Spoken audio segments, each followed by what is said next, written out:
Hello everybody and welcome to SkyTour live stream for this wonderful day, the 4th of August 2022. We are going to try, there's a satellite zipping right through already, look at that. We're going to try and grab some streaming before the weather takes us out, because the weather is going to threaten us. But before I do that, I want to say hello to Daryl, who is with us as usual. Hello Daryl, how are you? Hello, Mark. I'm good. You? Fine. Hello, everybody. So we're going to move around. I've got Antares in here right now, and we're just going to try to move around a little bit. I have a couple of things I want to do tonight, and we got some clouds out there, and we're trying to skirt the clouds.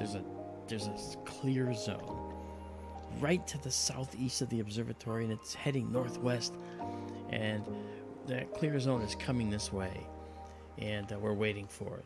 I want to say hello to JSCO, Uberku, and Island Warrior 0311. How's it going? Thank you for coming out. And Bonnie Anahata 77, Alice Pooper, and Vera Lucia Campos from Brazil, and Judy McClelland. Hello, Judy. How are you? I also want to say hello to Robin, who is here. Robin Curtis, who is out here with us. And I want to also say hi to John G, who's here. Hello, John, and Tim F. Good to see you guys. We're trying to squeeze in as much of a stream as we can get tonight, you know. So we're gonna see what we got. The sky right here doesn't look all that hot, but don't worry about it. That's just has to do with what we're looking at in our settings right now. That's gonna change, so no worries. And I'm gonna go to our screen here just to point out for those that haven't seen this before. Up there you'll see this section here. This is our telescope control section. Okay, that's right here. Okay, that's our telescope control section. We control the telescope there. That's a telescope inside the building out in Arizona. This is our computer of the telescope. That's skytourlive.com. That's where you can go. It's the portal, the entry portal to all things observatory. So you can go there to get the pictures from tonight, which will be there seconds after they're taken, if we get any taken. And you also have, that's an entry point to the photographic print server. If you want to get photographic prints, you can order them from there, on canvas, on metal, every option under the sun. This is the main view here, and it'll expand. We'll expand it to full screen on occasions. And this here is the camera control section over here. The most important thing is this right here, the exposure. Right now we're doing a 1 second exposure, which is 1000 milliseconds. And our gain right now is actually 0. We're not doing any kind of sensor gain. Typically we'll have the telescope up to like 200 or so. And as you see that, when we do that, you start to see that more shows up. Okay, this is only 100. And tonight we have a nearly first quarter moon out there, and we want to be cognizant of that, because that will add a little brightness to our images, but not too much, not yet. So that said, let me just pull myself back down to the corner here where I belong. I always get told to go stand in the corner, so here I am. Hey Rainbow Bell, how are you? Nice to see you. And you're right, Raymond, good catch. I'm about to change that. Watch, you'll see that the title now changes to what it's supposed to be. Ready? Here it comes. Give it a second. Okay, just a minute. I'm waiting for it to change. I've got to, I think I've got it. Let me just do that again. Okay, I might have missed that. All right, I had, if you notice, the time isn't even changing. I have a static setup here, and I have to change that. So the program's loading. Anyway, thank you for coming out tonight. It's good to see you guys. I look forward to as much of an evening as we can get. It's still getting dark out there, so that's why we're not looking at anything at the moment. This is Antares, okay, in Scorpius the Scorpion right here. and it looks beautiful as always. And let me see what's going on here. Just a second. Just check this out. Where is the date that Raymond was talking about? Right up at the top, right here. This Oh, date. I don't. You don't see it. No. Yeah. Okay. I see you have the date shown in your observatory image. Yes. And it looks like your clock is off. Oh, no, it's not. Yeah, the clock isn't running right now. The clock and the date are wrong in here. I gotta change that. So, for now, until I get that fixed, I'm just gonna shut it off. Yeah. Clock in your observatory image is working. That's correct. This clock is correct. All right. Okay. This clock is correct right here. All right. So, I don't know why my little helper program did not start. So I'm going to try that again. And again, we're waiting for it to get dark out there. And it's a balance because we're hoping that the sky is going to be, working on our side. We have some clouds moving in that are pretty nasty from the southeast, but we're trying to get a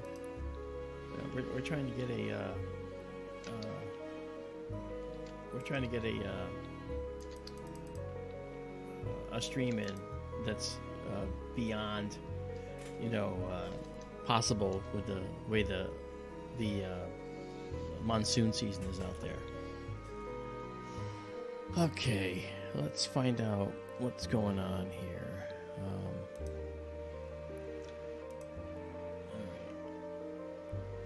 Okay, so now I'm gonna guess. Let's bring up our date and time again. Not yet. Okay, well, as I said, I'm not gonna belabor that. I'll figure it out. If it means a reboot of my machine, I'm not going to do it. Because I'm not going to stop this. We want to do this. Okay. So, our current sky is relatively reasonable. This is our planetarium system here that you see. This is connected to the telescope, so we can actually control it. This little crosshair down here shows you where the telescope's pointing right now.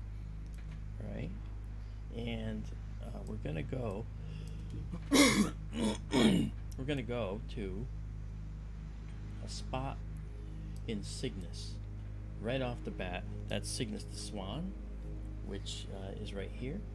Okay, and that's the eagle. Yeah, that's the Altera. Sorry, I'm not far enough. I apologize. It's up here. I know. I was trying to rush it. This is Cygnus the Swan. And Alberio is its eye, which is a beautiful blue and orange double star. And Deneb is the tail end of the swan. And these are the wings. Okay, and interestingly, in those wings is the most interesting object that is something that we're going to check out. And we're going to, if we can, we're going to try and get a beautiful composite of it tonight. And so we're going to go here. It's called the Planetary Nebula, the Veil Nebula by any other name. Yeah. So we're going to head there. I know it's not quite dark yet, but we're going to just go up there anyway to get an idea what it's like. You'll see right above here it says that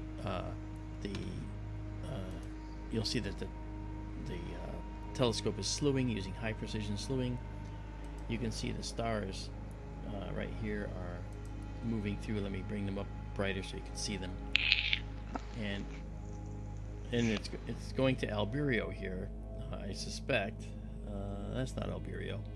Which one are we going to? Which star are we going to? Okay, we're going to go Jenna.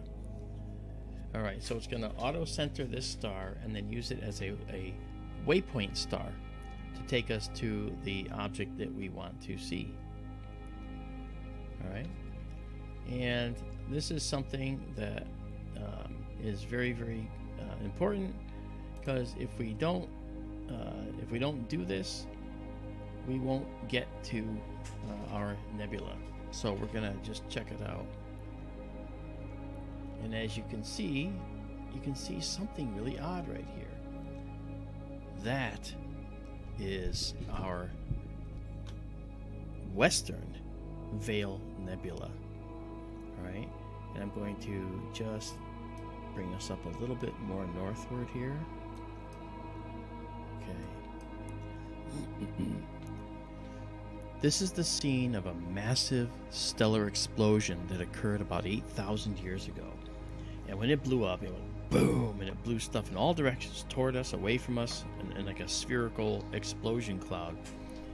And that spherical explosion is something that we can see. We can see because as this material moves outward, it's heated by the explosion initially, and then by impacts with other material as it moves out at way more than supersonic speeds. And the gas gets very hot and begins to get ionized, and then it starts to show in a variety of colors, which we can start to see here. Now I'm going to just try and take I'm going to do a 30-second exposure of this guy right here, and then we're going to stack it and see just what's hiding in here. And we'll see clouds too, if there's any clouds here. All right, so here we go. Off we go. We're going to start stacking it now. The color difference there is because we have it's still not quite dark out there, but we're now stacking an image. We're doing one image, and then we're going to take another one, align it with the first, and stack it on top, make an image sandwich where all the data gets pumped to the top and the noise gets left behind. Right? So is that star 61 Cygni? 51. 51? That's 51. 51 Cygni. Yeah, this is a witch's broom, correct? Correct. Yeah. Isn't that Eastern Veil? That's what I said. No. Right. No. That's the Western Veil. The Eastern Veil is the one that has the big, beautiful arc. Okay. You can look it up and double check me if you want. I'm going to just do some color. I'm going to match our color curves up. And now when you do this, look at that. You can see the beautiful colors coming out. And you also notice something up here. That's the central veil. There's a portion that's to one side, to the other side, and above, and mixed in through.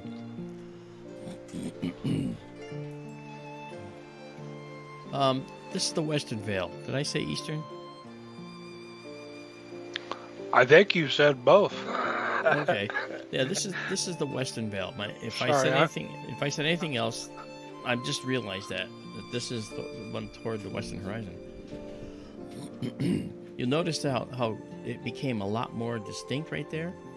That's because it actually is getting rid of some of the noise. And now as I bring this in, we're not even focused yet, by the way, guys. I still have to focus the system.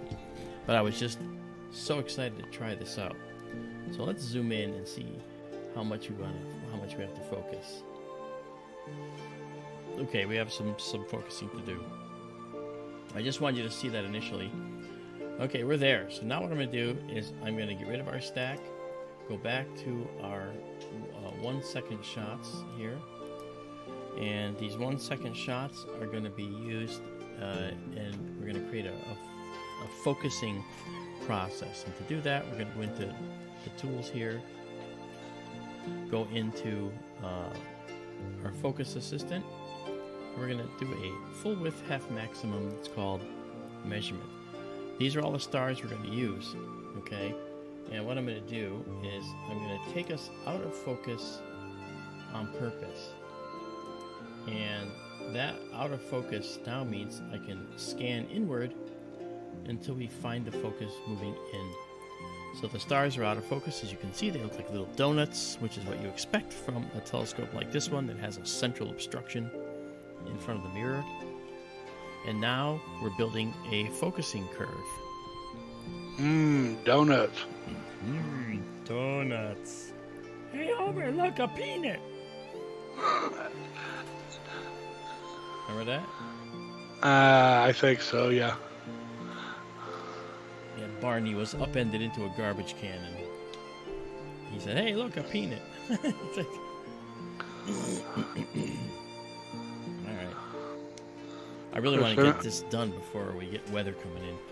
Go ahead. Oh, yeah. I was going to say, I remember little chocolate donuts, too. Oh, yeah? I don't know if you could place that one or not. Little chocolate donuts. No.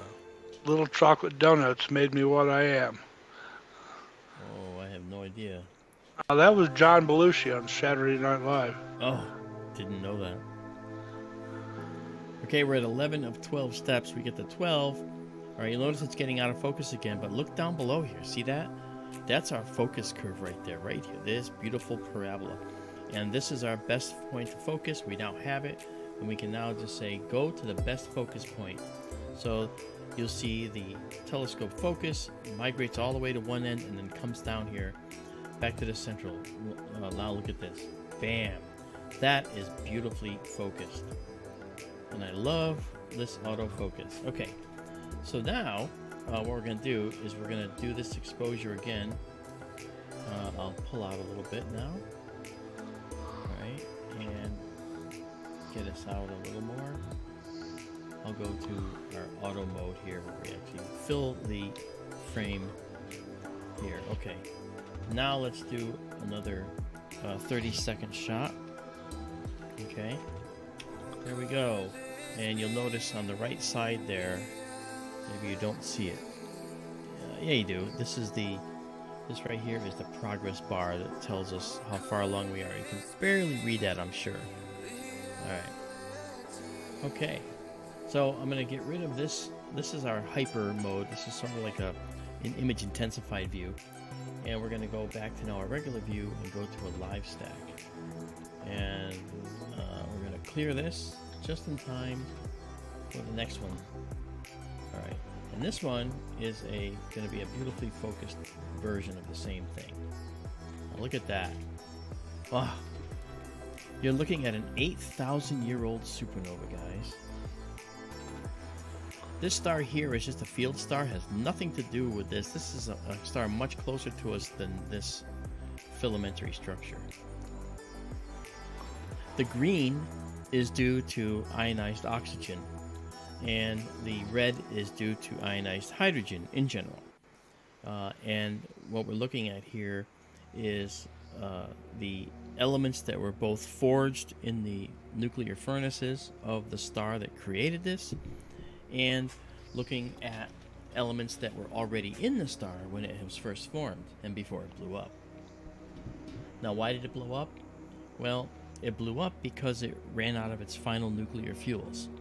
Large stars that go supernova tend to have the ability to make hydrogen into helium, helium into carbon, carbon into nitrogen and oxygen, and on up through to, and calcium, all the way through to iron. And iron's number 26 in the periodic table. So you basically get 26 elements out of stars from their normal lifetimes, okay?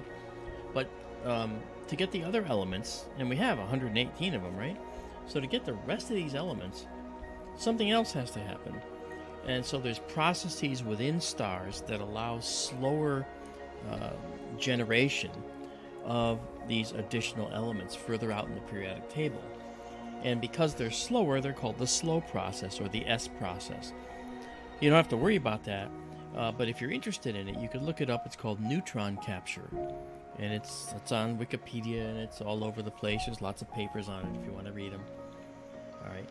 And neutron capture is the way in which our sun, which isn't heavy enough, massive enough to create a supernova, a way that our sun can make elements heavier than iron in its atmosphere because of the way this process works.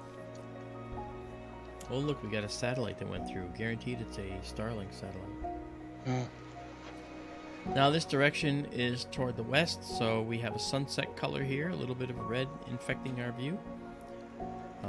And that's what happens when we try to do this before I'm just color corrected it out. There's many stars here, and this is a 30-second exposures. And if you want to know what we're doing, if you look here, you'll see that we have stacked 6 of them. We've stacked 6 images so far. Okay, and this is what we get.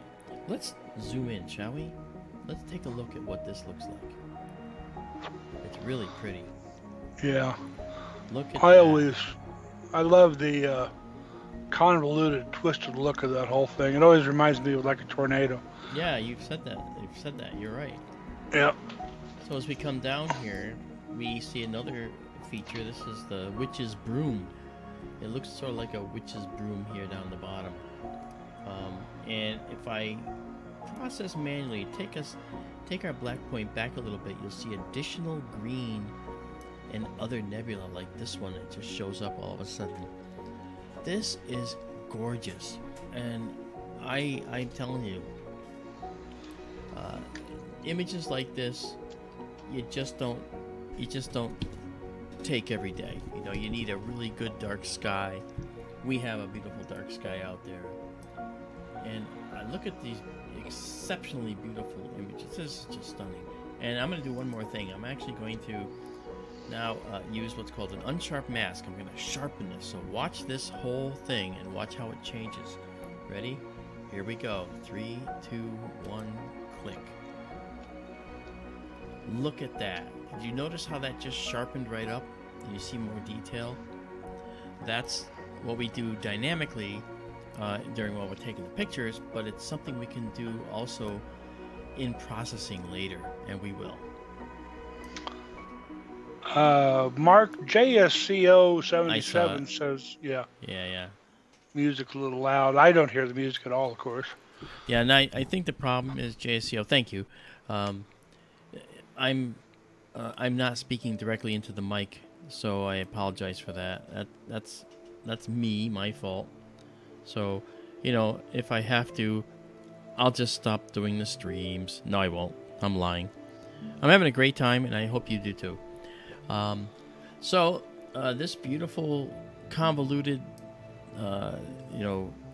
area right here of the supernova, this is the western side of it, and you can see that there's remnants in here, very faint ones that you can see in here. We come up and we start to see pieces of the central veil right here, and this goes up higher and goes over, and we're going to spend as much time as we can capturing these. And if we get clouded out on it, you know what we're going to do? We're going to come back and do it another night, because it's not going to change. And look who's here. Marianne is here. Marianne is our treasurer for SkyTourLivestream.org. Well, not SkyTour Live. It's SkyTourLive.org. And our SkyTour Livestream observatories. David Schmidt's with us. Hello, David.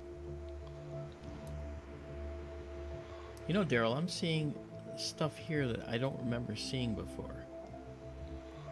This reddish offcast stuff here. I don't remember seeing that before. Maybe it was there. I think it's been there before. It's very crisp tonight, though. Yeah, it really is. Mark, Alice Pooper asked a question.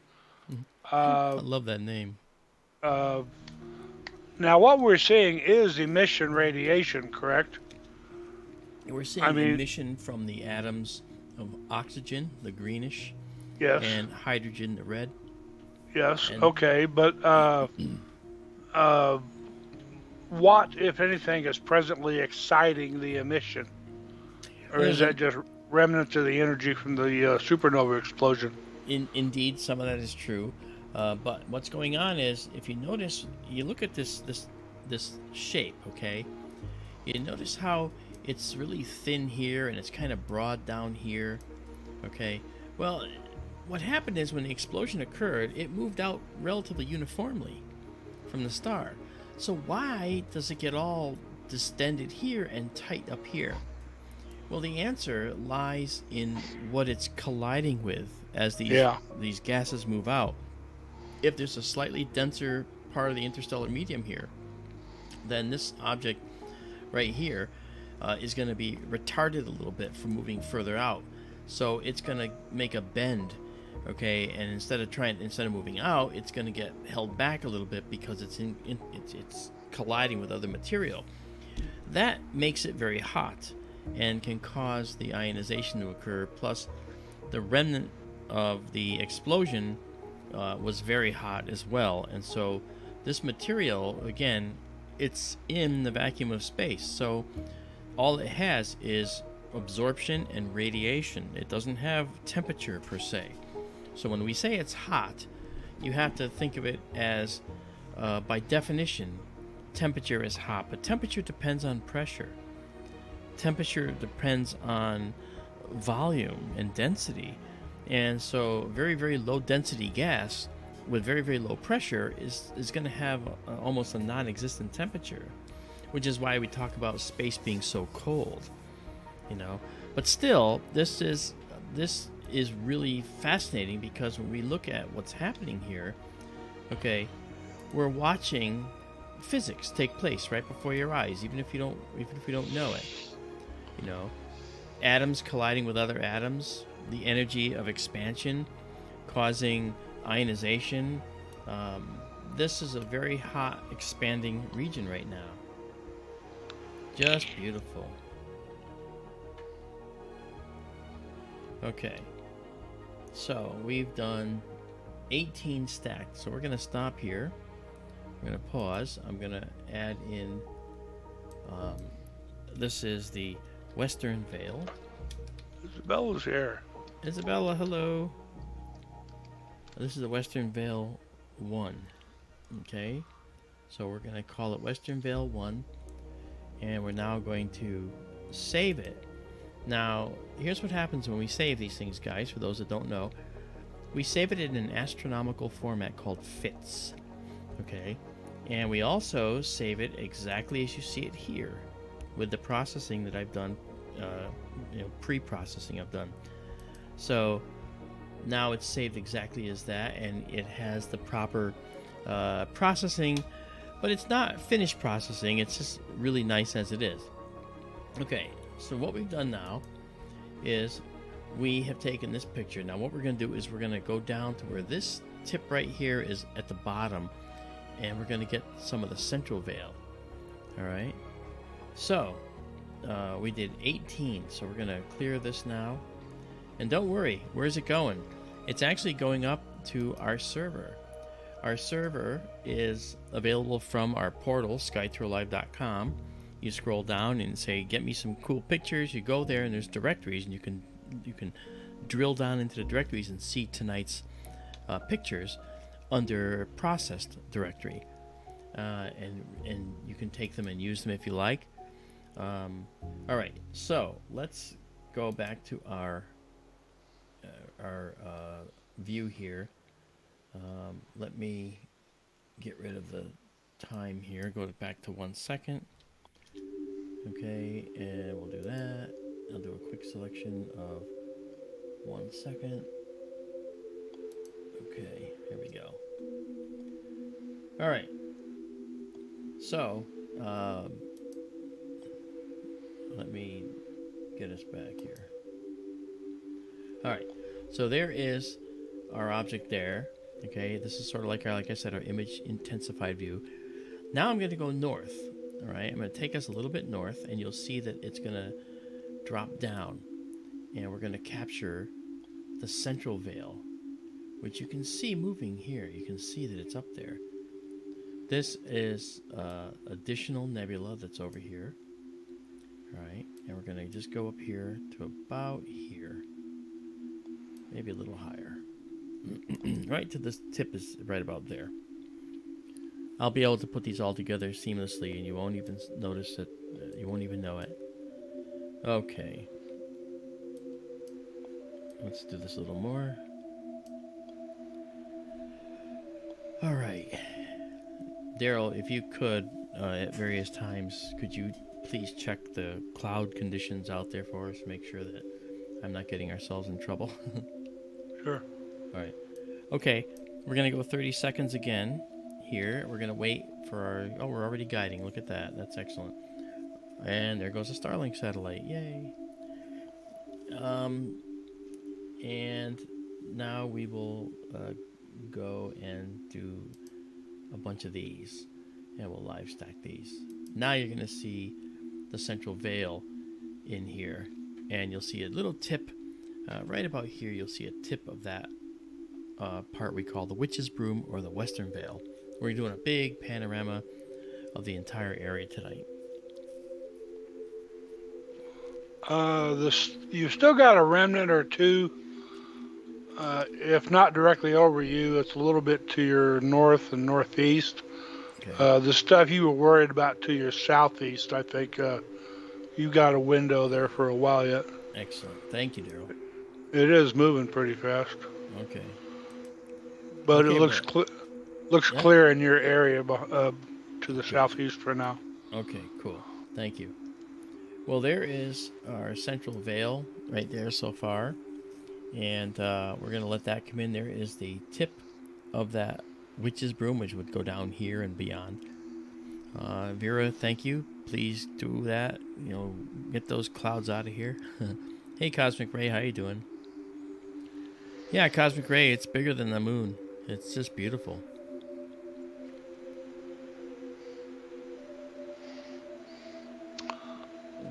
I have a question. This pertains to what you talked about a minute or two ago. Okay. Answering Alice's question. Yes. So you could say that is a shock front where the supernova is colliding with other material. That's correct, right here. Yeah, and so I know I've heard of, also for what you were saying as far as temperature goes, I've heard space called a hot vacuum. Mm-hmm. But obviously there is material there is mass there. Yes. I assume that collision there that we saw on the top part of the witch's broom, the twisting, right there, twister shape, the turbulence, that's actually the matter intersecting and pushing against each other, and sort of is that causing like a rolling effect in the intersecting clouds that is making that spindle shape? Well, what's interesting is I would say yes, and I'll tell you why. Because look at how smoke operates. If you have green smoke and you blow it into blue smoke, you'll see that they mix and swirl around with turbulent eddies. I would imagine it's the same for this type of thing, but on a macro scale. Yeah. So I think that would be true. We've stacked 5 already. We're going to go a little more, and then we're going to head over to the other side here and start to catch the eastern veil, which is actually, by the way, guys, is the prettiest part of this entire supernova. That's the part with the face in profile, correct? There you go. Yeah. Yeah. So for the supernova itself that created the veil, the progenitor object, it's gone. I mean, there's no black hole or neutron star that we know of there. It just got annihilated. There's nothing left of it. I'm not sure of that. I think that I think there was a progenitor, but I don't know its status. That's something interesting to find out, and I will. I just think that it was about 20 times the mass of our sun that this thing was, this progenitor. And it did disrupt itself. It didn't when it blew up. So there's either a neutron star or a black hole. It doesn't leave nothing behind. Okay, it doesn't leave nothing behind. It's going to leave something. It's either a neutron star or a black hole that was left behind, or a pulsar. But it's not a. I mean, I've heard of the Veil pulsar, but there's confused with the Veil. Yeah. But now let me just show you, by the way, too. If I bring this in, you'll see more detail come out. I'm going to go crazy just to show you how much is actually in here. Sorry to the people looking at it on their big screens. See how much stuff's in here? When I do final processing, we'll be able to bring all of that out. And that's going to be really, really nice. Oh, yeah. The Veil is a glorious place. Glorious nebula. It's death and it wants life. Because it seeds the interstellar medium with all of the materials from which life can spring. Namely, all the atoms. You're made of atoms that came from stars. Everything in you, every single atom within you was made in the heart of a star at one point. Except the hydrogen. The hydrogen might have been around to begin with. And we certainly know it was. It was one of the elements that was created initially in the Big Bang. Okay, we're at 11 here. The Veil was yet another object discovered by William Herschel. Yeah, I don't remember. I think he found. He did find the Veil, but did he find the central Veil, or did he just find like the eastern and the western? Don't know that yet. Not sure it'll say. There's the satellite trails, you see, right there, and they're getting subdued little by little. And I can actually tell the system to remove satellite trails, but I don't want to mess with the data. I can do that later. I can remove them myself. But the process removes them. Over time, these trails are going to become invisible because what's behind them, for instance, the dark of space, well, that's getting overlaid over this trail that was there for one frame. And so it's getting overlaid, so it's mixing with it, and eventually it's going to subdue it. So basically, satellite trails become noise. Look how beautiful, look how tenuous. And beautiful focus, too. I've been lacking a really well-focused Veil. Because the last time I shot the Veil like this, it was before I had collimated the system properly. Just beautiful. Okay. I don't know what our timing is here, so I'm gonna I'll stick this out till 18 again, and then we're gonna go over to the other side and start taking pictures there. Let me show you where we're going. So we're actually here right now. Okay. Alright, and we are photographing. We photographed this guy. Now we're photographing this guy. And then we're going to come down and photograph this guy. Alright, so we did one. We're doing this right here. And then we're going to do this and then this. So we're actually going to do a series of 4 shots here.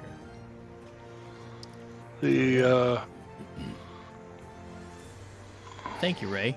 I'm glad you like it. Go ahead, Daryl. I'm trying to correspond what I see in your image to what I see in the article, and I think Stellarium showed it too. Part of that central portion is called Pickering's Triangle. Oh yeah, okay.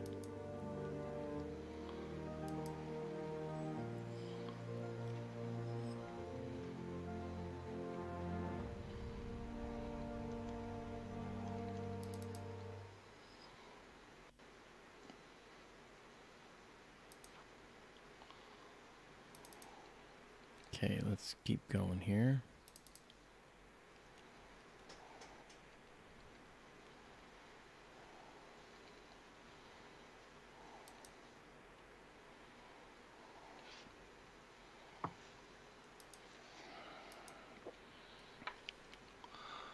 When you look at that nebula, folks, it's expanding at a rate of about 1.5 million kilometers per hour. Which is actually quite fast. Yeah. It's just under 1 million miles an hour. Yeah. And we were both wrong about that star and the handle of the witch's broom. It's 52 Cygni. Oh, 52. Did I say? I said 51, huh? I said 61. You said 51. That's 52. You're right. 52 Cygni. Yeah, my mistake. You were closer than me. Well, it's okay. Hi there, Papa Tom. Hi, Kathy. How are you? Good to see you.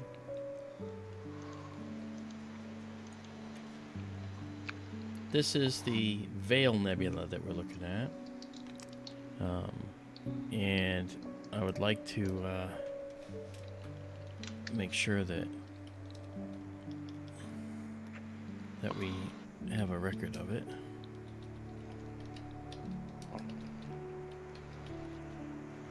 Got Right. 20 stacked here. Yeah, I gotta stop.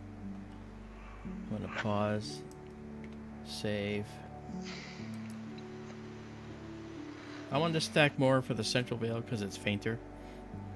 Yeah. And then we're gonna stack or save exactly as seen. Okay. All right. And so again, this is the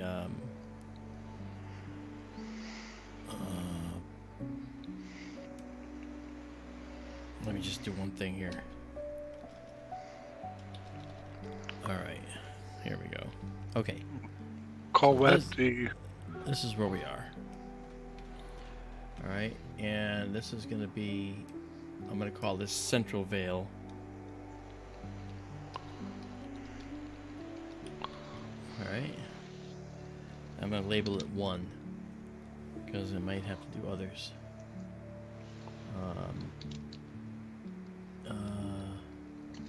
Yes. Okay. So I'm going to save it again. And then save it exactly as seen. Alright, here we go. Yeah, don't worry, I know. Alright. And now we can clear it. And move. Yeah, I know, don't worry. I'll take care of it. Thank you, Vera. Thank you, Vera. Thank you, That's Vera. very nice.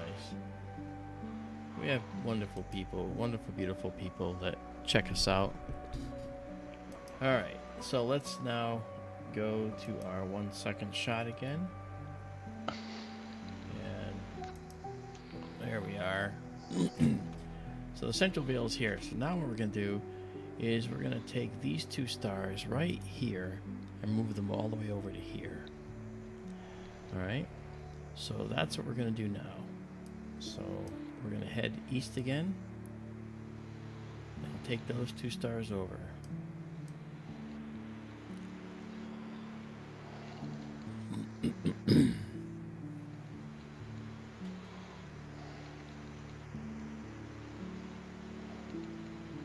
Now, even though the moon is out, we actually have a really nice set of filters that will allow us to capture beautiful nebulae in spite of the fact that the moon is out.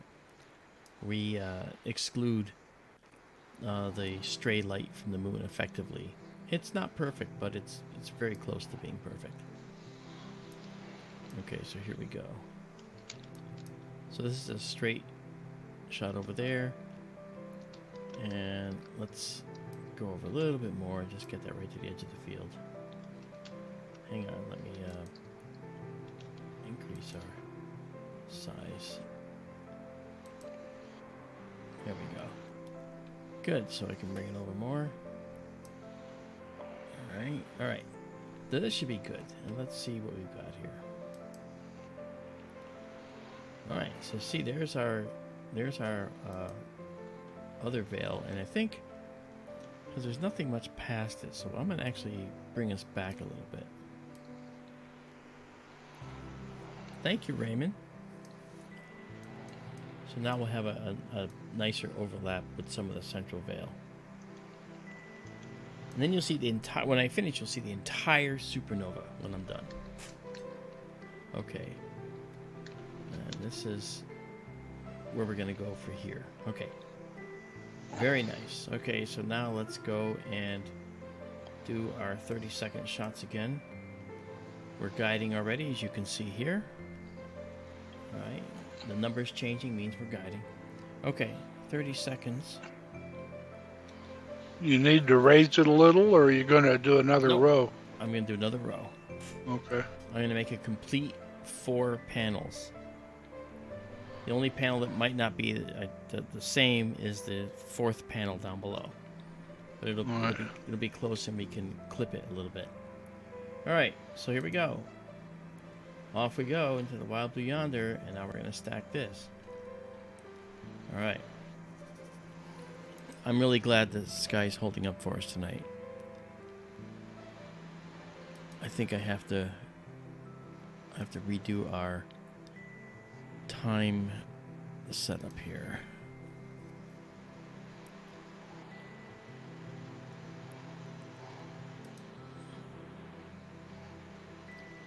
Or do I? Oh, look at that. That's beautiful. Again, Veil Supernova Remnant. And you know what? This is worth the full screen. Let's pull that out and make it full screen, shall we? Yeah. Okay. And we'll zoom in a little bit. And let's actually make it so that this stack goes away and we can fill the screen with it. You can see the face there, kind of cut off his chin. Yeah, well, we're going to go down to do that, actually. Yes. But yes. You're saying this is the nose right here? No. No. No. I see a nose. That's his forehead. Forehead? Yes, the nose is down and to the left. Oh. I don't know. This looks like the eye socket right here. This looks like the nose.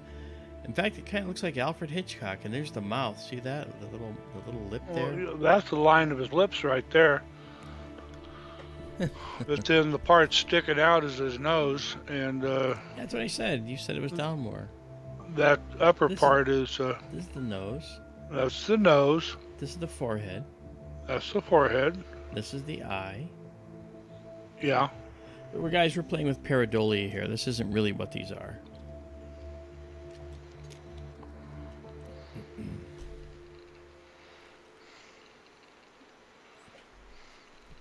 Yeah, Raymond, you were very generous the other day, and I told you I'd make it up to you. Well, we're doing it.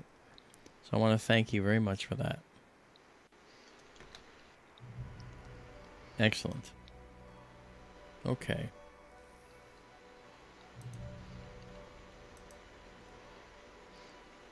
All right, I will take the name out of here for now, just because we want to see our beautiful sky objects here. Let me bring up the stack for a second, and I'm going to do a color. There we go. Okay, put that down. Look at that. See, here's the remnant of that central veil. Okay, so we did this we did the western veil, we did the above part with the central veil, and now we've gone to the left to do this section. Then we're going to go down to do the last section, and hopefully we'll get all that done before any clouds come in. I'll call that a successful night. JSCO. Raymond, I'm glad you love this stuff, because so do we. Alright. And I shouldn't tell you that I had trouble with the telescope tonight when I started it up. When I booted it up, it had some issues, but I was able to work past it. Oh, man. Just glorious night. Papa Tom says, I learn something new each time I tune into Mark and Daryl. The aliens out there should tune in. They learn not to crash into the third rock. You know what? I don't mind if they come here. Because, let's be clear, even Avi Loeb, the Harvard Smithsonian chair, the Harvard astrophysics chair, is looking for life nearby. So I think that's pretty cool.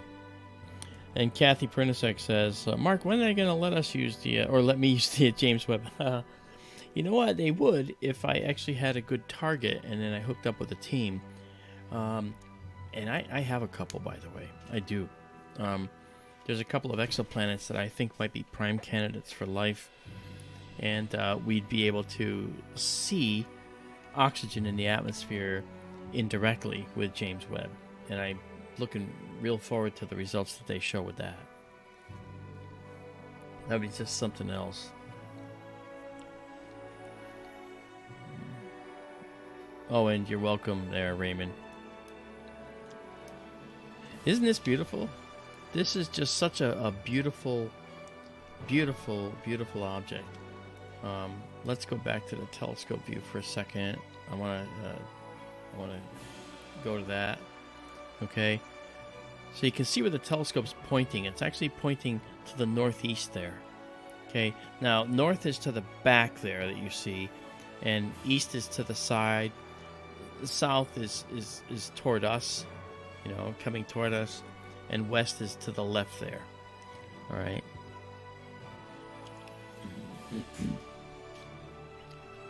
Let's zoom in on this segment here. I want to show you the convoluted changes that are in here. Look at this. This is live, guys. This is live. The colors are live and actual, not fake, not artificial. You're seeing it just as it is now in the sky. I don't know. I'm always stunned by that. Look at this beautiful little tendril right here of hydrogen gas. Look at that beautiful tendril. Why is it such a spindle? Well, the answer could lie in, as we talked about before, Daryl and I, it could lie with the collisions in the interstellar medium that this material is having.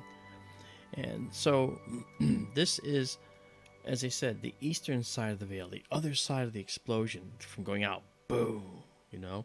So the spindly one we took a picture of first was on that side. This is the more archy looking one like this. But look at all that. You know, there's no one that does this out there, actually. No one does this like this. I don't know why.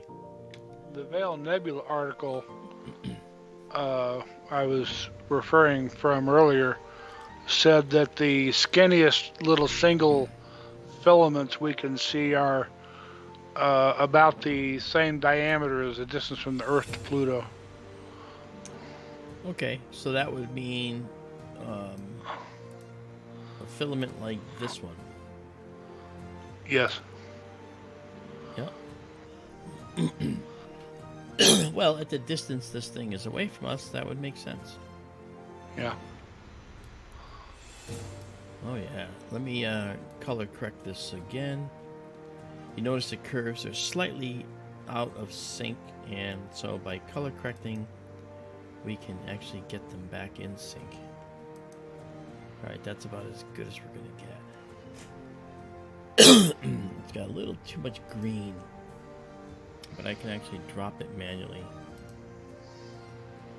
Yeah, that's better. Look at that. Wow. Tonight's a good night, and I'll tell you why. I've been having trouble with vertigo. I would look in one direction, and the whole room would spin, and I would fall down. And it turns out that it had to do with these crystals of calcium carbonate that are in the ear canals, and it's normally those ear canals are filled with water, and the water tells you which way you're actually the water tells you which way you're moving to the brain, and the brain uses that information to do your balance. So I was just unable to balance, and I even got violently ill the other day. But about 3 hours ago, I moved my head in the direction that would cause it, to the left and up, and nothing. I moved it to the right, I moved it down, moved it up, I moved it violently all around, nothing. As quick as it comes, it's gone. Good. So I'm very happy with that. Did they do the Epley maneuver on you Monday? They did, and they're going to do it again tomorrow, and that's good because I want to have the confirmation. The Epley maneuver is a way to actually arrange your head in such a way that these little crystals can migrate to the correct canal. And Film Score Freak is here. Hello, everyone. Don't know if you answered, came in late. Is this nebula more in the shape of a bubble expanding in all directions? Excellent point, Film Score Freak. Yes, this is really a spherical expanding bubble, and we tend to look at the universe in 2D. And so when we look at something like this, we have to understand, just as you point out, well spoken, that we're looking at a spherical expanding bubble of gas.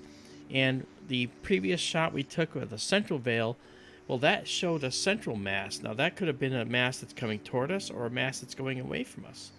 Okay? And so there's going to be masses, or maybe a mix of the two. But we're seeing it projected on the flat sky. Okay?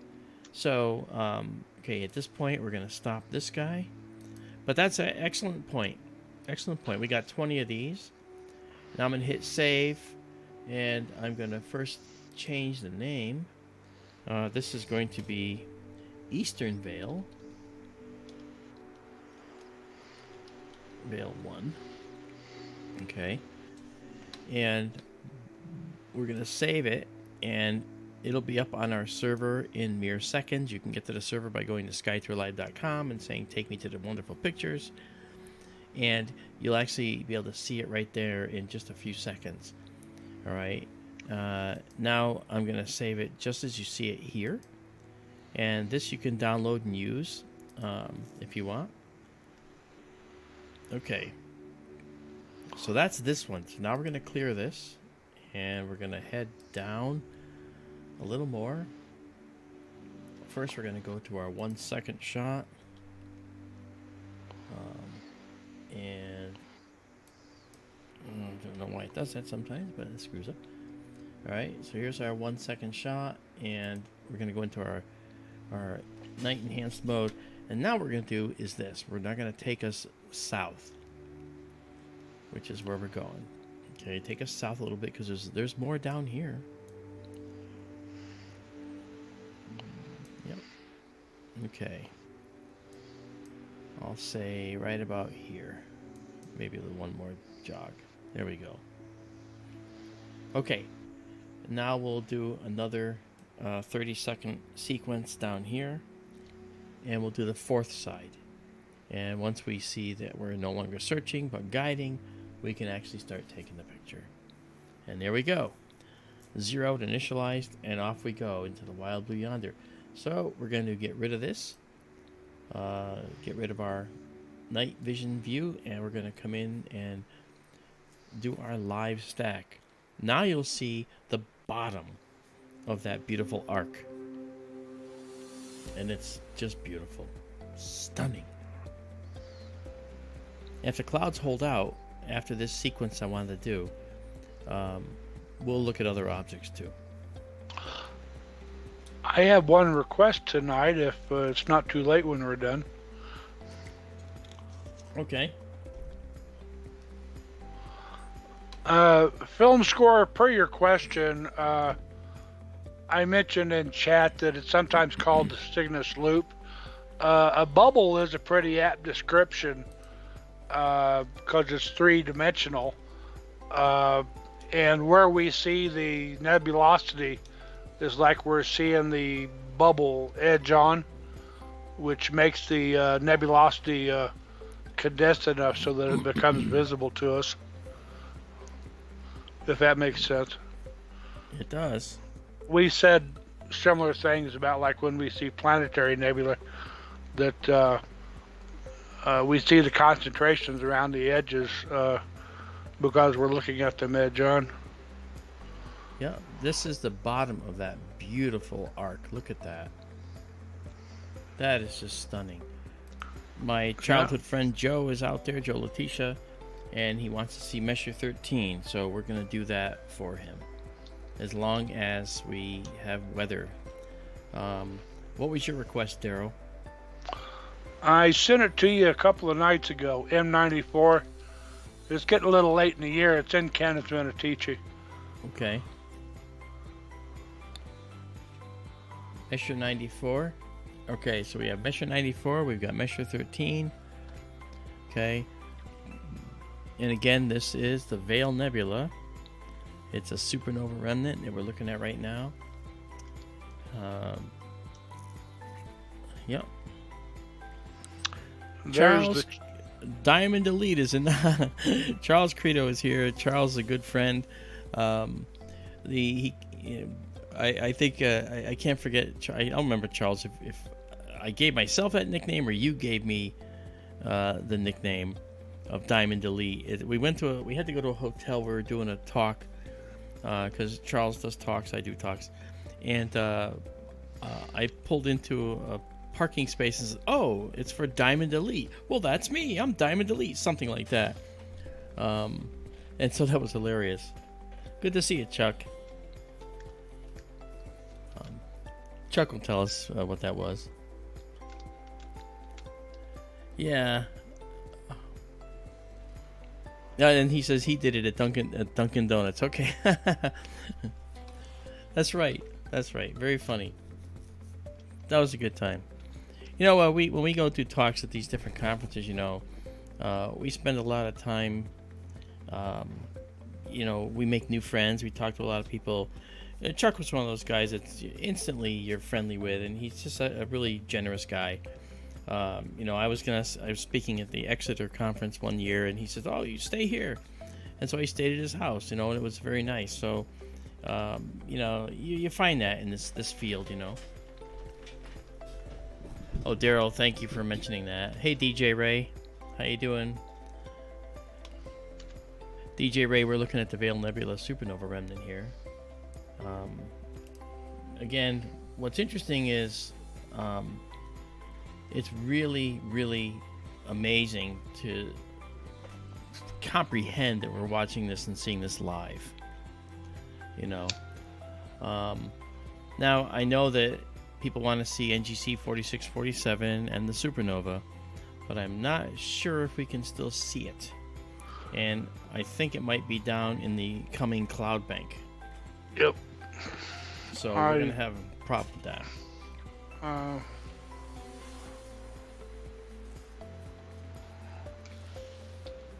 Hey, James.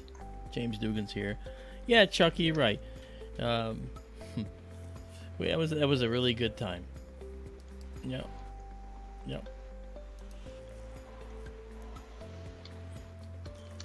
All right. So let's see. So we've got 9 stacked here. We're gonna go up. I want to get to about 12 on this guy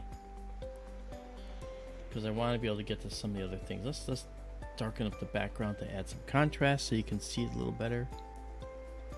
Look at that. Is that not amazing? Wow. And we can actually use our secondary histogram, that thing on the right that I'm using over here, to actually increase the brightness just a little bit more. Kind of shows us generally what we have here. Virgo's getting close to setting, Mark. I think. We have to skip that. Yeah, I think it's toast for this late at night. Okay. Look at this, guys. This is something else. Wow. Okay, let's go back to this. Oh, man. I'm really happy that we got this night, guys. I wasn't sure we were going to get it. You can see the chin now. Yeah, here it is, right here. It looks like he's grinning or smirking. And he's looking, he's got this regal look on his face. All right, I'm going to explain what happened. Joe Letitia says, "Hey, Mark, remember the time in high school we met for an astronomy club meeting and we got out? It was at Dairy Queen.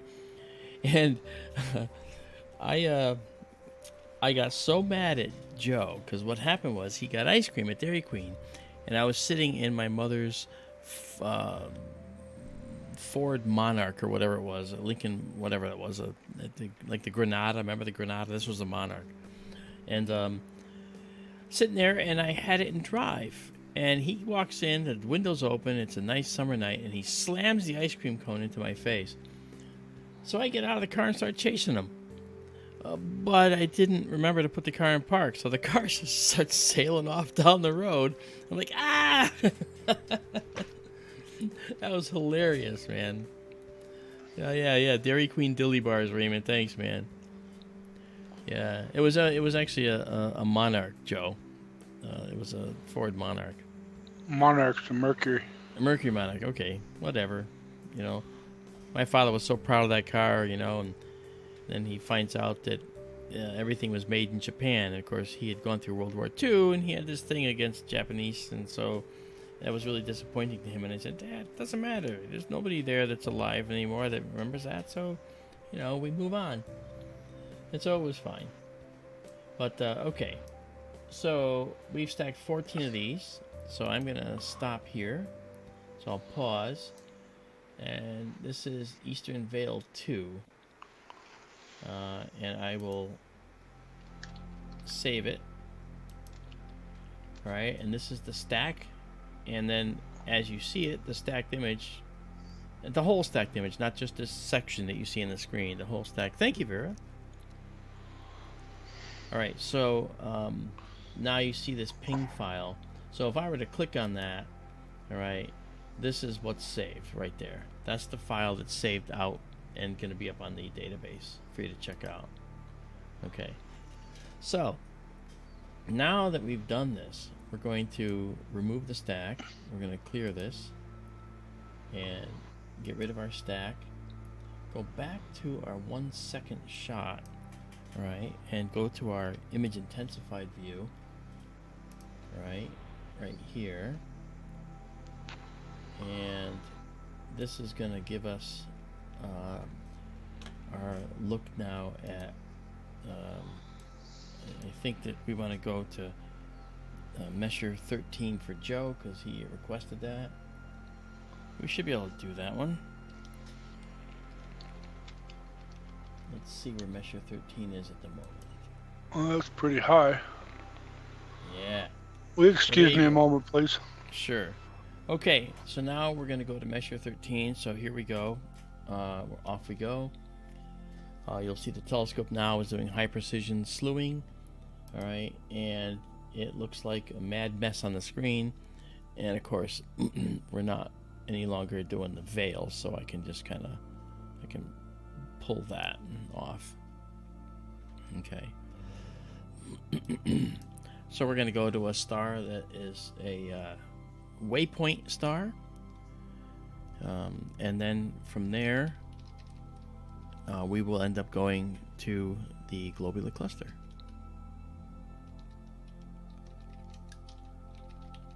Now, one of the problems we have sometimes is that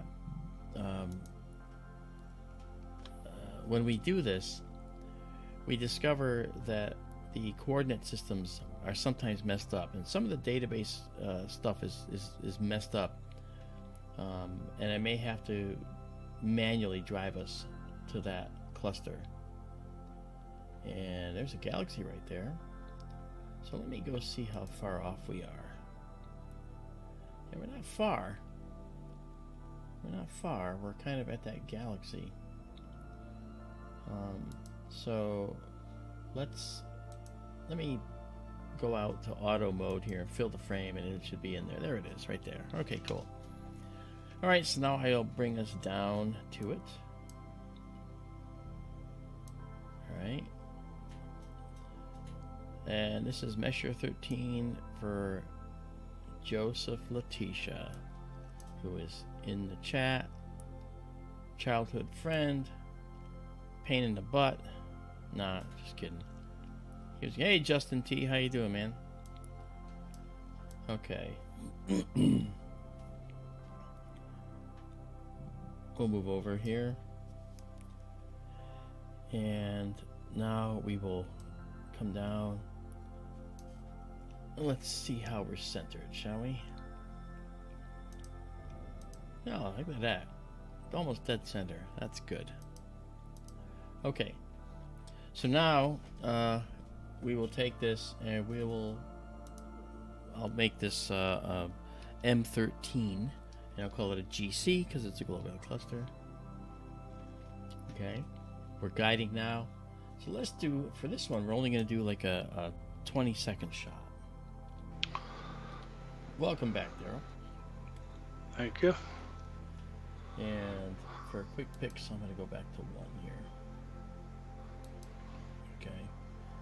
Did you pull your flat frame out of the image? I noticed tonight your images look a little darker in the center and still lighter. No, that means that the flat is in place, and the flat gets done after you have a lot of data in the stack. Oh, That's why it looks dark. If it didn't look dark, then we wouldn't have a flat. It would be bright in the center, actually. yeah. Okay. Okay. All right. So here we are. 1 second, and we're gonna do this for 20 seconds, and away we go. So we're gonna knock off the image intensified view and go into our stack view.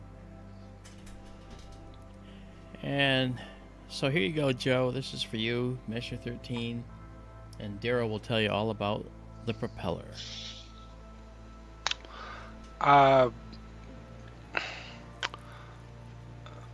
NASA's APOD images had M13 up just last night, I believe.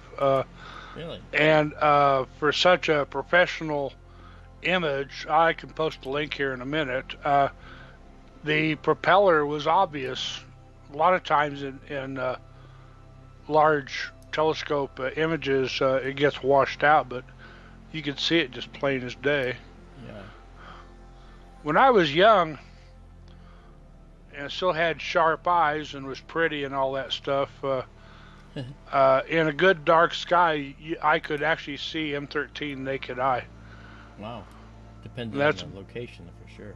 Yes, dark sky, yeah.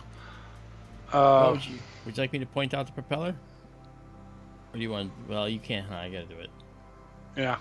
Okay, well, here is the blade going up, here's the blade going to the left, and here's the blade going to the right. So you have a 3-bladed propeller right here. It's not a real thing. It's just a chance star alignment thing that we're seeing. It just happens to have a personality all its own. But there is Measure 13. I'm gonna post the APOD for that. Yeah, stick it in the chat. It is real. You know, it's not like a real propeller, but it's a real thing there. And if you look at this APOD image, you can actually, what's interesting is in this APOD, the propeller is closer to the center. That is, the image in the APOD is it's a deeper exposure, and you're seeing a lot more stars in it farther down than what you see in the propeller here. Yeah. Anyway, here it is, and if you click on the image, it'll get even bigger for you. Okay.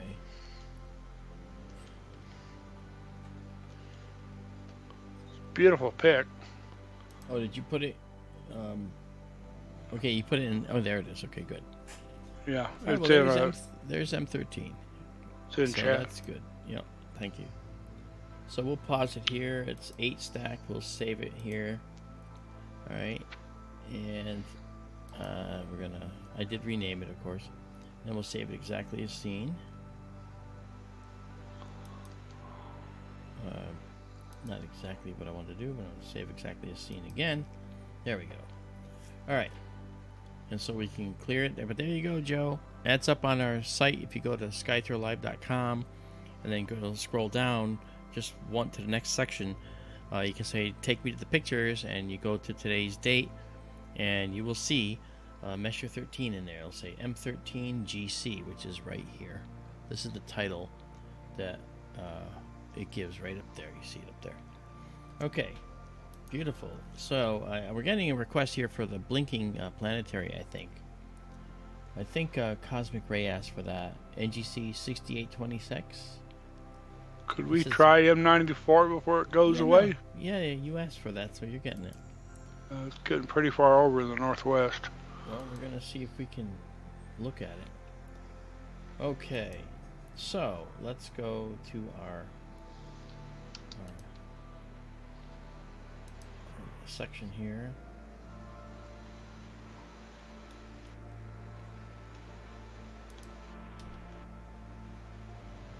Okay, 1 second we've got, and now I'm going to go to our view in the image intensified view here. and take us back down to auto framing. Okay, and now let's go over to our planetarium system, and let's do this. Measure 90 what? 6? 94. 94, okay. Let's find out where it is. Oh yes, the Croxi Galaxy. Nice. Ooh, I don't know. Let's see what we got. Oh boy, it's only 22 degrees above the horizon. Yeah. That might be a problem. But wait, it's in the northwest, right? Yep. Yeah, we're not gonna be able to see it. Okay. All right. So, what was the other one? The blinking planetary or something? Yeah. Hey, mods, can you get rid of that crap in the chat, please? Actually, send them a kill code so that they actually get destroyed. All right. Yeah. And that is not blinking planetary, but he said blinking nebula. I think it's. Now, you're getting places when you have spam in your chat. Okay, 6826. Let's find out where that is. All right.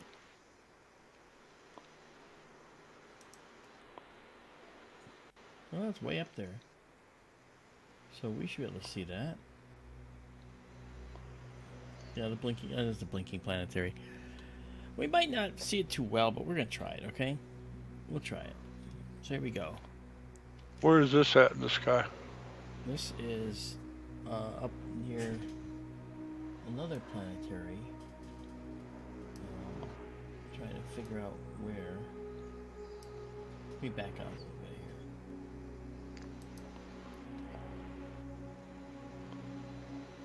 here. Okay.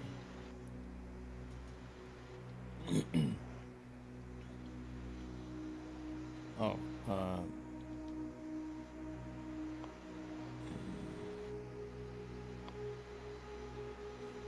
I'm not sure where this is. Well, there's Deneb. It's That's still Cygnus. That's still in Cygnus. yeah. Yep. Okay. All right. So there's Deneb. It just used as a guide, a waypoint star, and there it is. You can't miss that coloration. It just looks distinctly different. And again, it's going to be small in our view because again we're 4 full moons across and 3 full moons tall. But let's check it out. Let's see what we got. Let's okay, we're guiding now. So let's do I'm going to do an 8-second shot. Why only 8 seconds, Mark? Well, because it's bright and it's going to blow out our system. Not our system, but it's going to blow out any details we hope to see. But let's see what this does.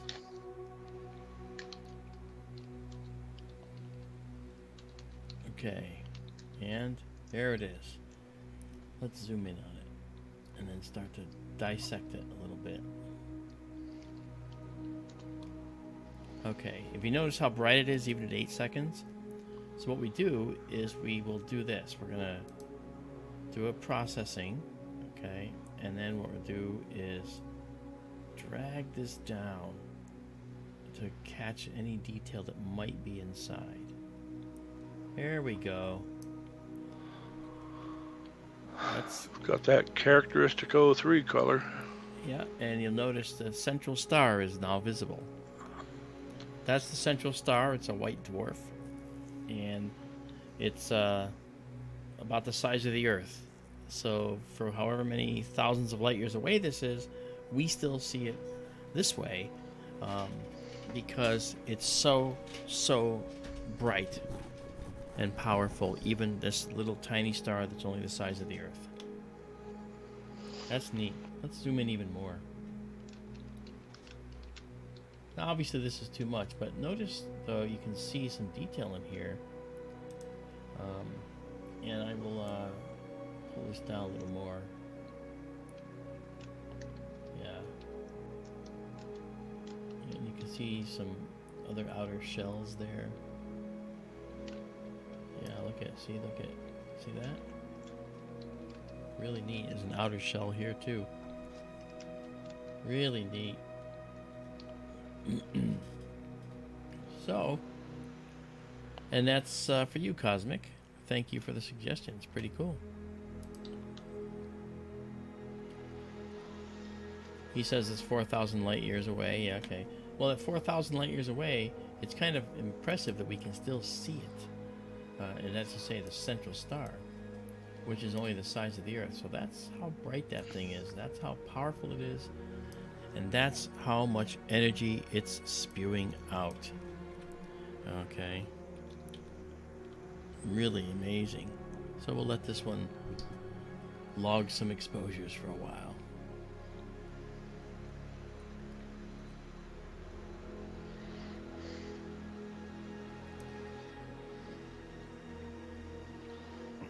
If anyone has any other suggestions, you may offer them up. We'd be happy to consider it.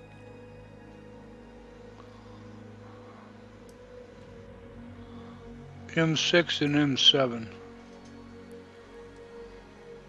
M6 and M7. No, okay.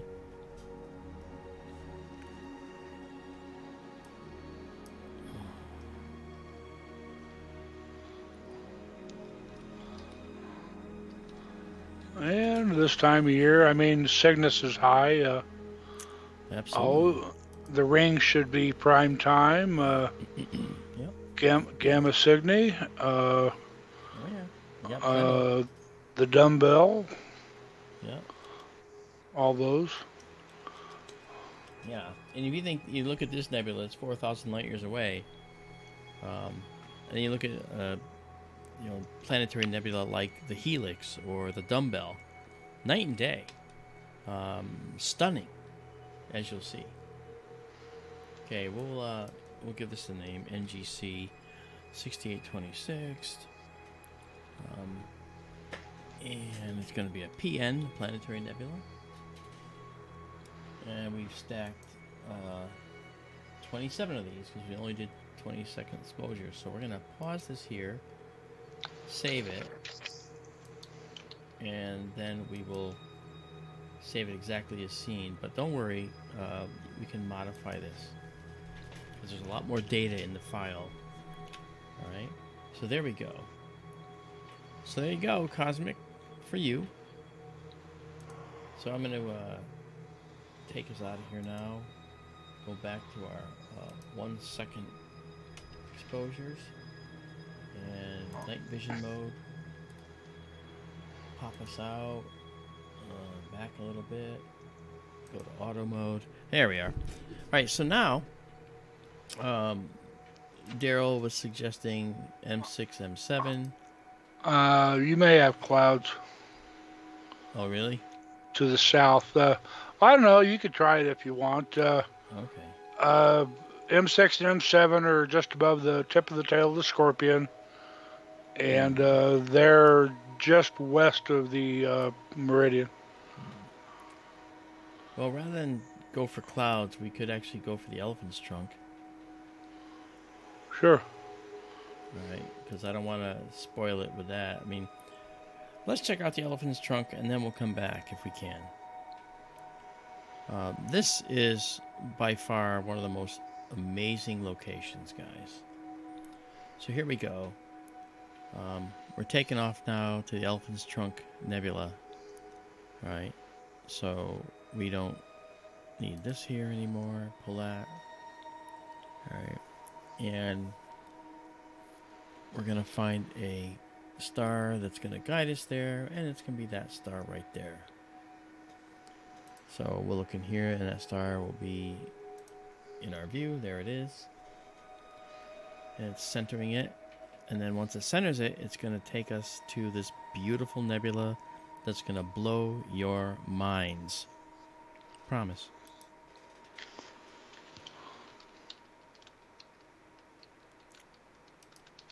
Promise, promise.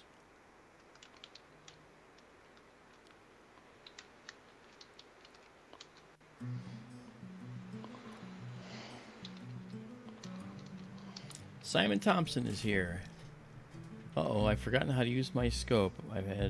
We've had nothing but clouds and storms here for the yeah, that's what we got here. I accidentally aborted this mode. I'm gonna go back and do it again. Sorry, it's gonna find the same star or same place. So okay, all right. Alrighty. If you guys have never seen the Elephant's Trunk Nebula, you're in for quite a treat. Okay.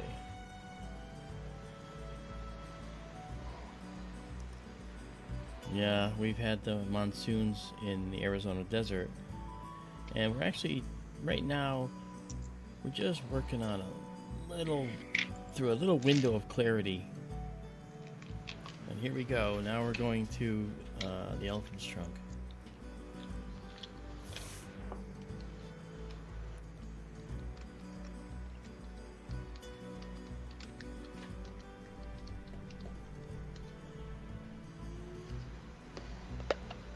All right. Okay.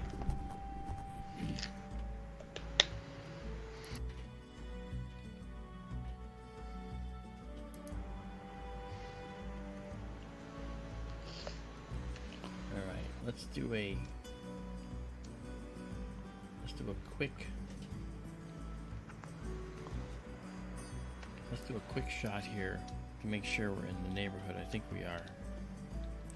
It's kind of faint, so you don't really see it. Not right away. So we're gonna do a quick 25-second photo to look for it. It should be right about here, but we're gonna find out. It might be that, actually. I think that's it. So we're going to see a nebula here going back to here, if I'm right.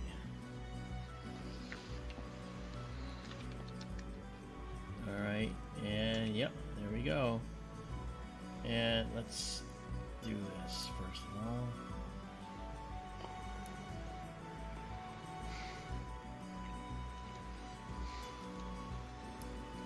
Okay. Alright, so what we're going to do now is we're going to move us up a little bit because we centered, and I didn't want to center on it right away. Oops, I'm doing 25 seconds. I don't want to do that. I want to do 1 second. Alright. And do that. Okay. Alright. And then we'll move up a little bit.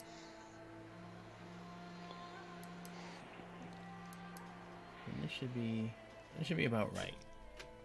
So we're gonna do this, and we're gonna do a let's try 40 seconds on this. You notice our times are never above a minute. We are trying to do this in a way that's gives you guys something to see in a very short amount of time. Okay, 40 seconds, the Elephant's Trunk Nebula. And we'll go into the live stack too, and we're going to remove our night vision image intensified view. And we'll call this the Elephant's Trunk.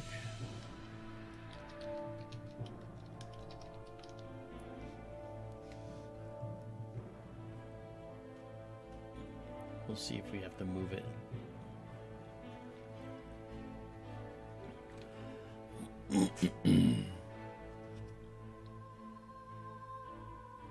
Hello there, Carmen.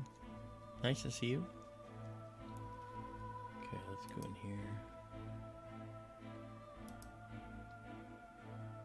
Wow. Yeah, there it is. Look at this. Here's the elephant's trunk right here. This part here is called the caravan. Look at all this nebulous detail. It is just beautiful. Okay. This is a 40-second shot, and we're going to continue to stack on this. So we got it just right. This is Dark Nebula. It's not a void in space.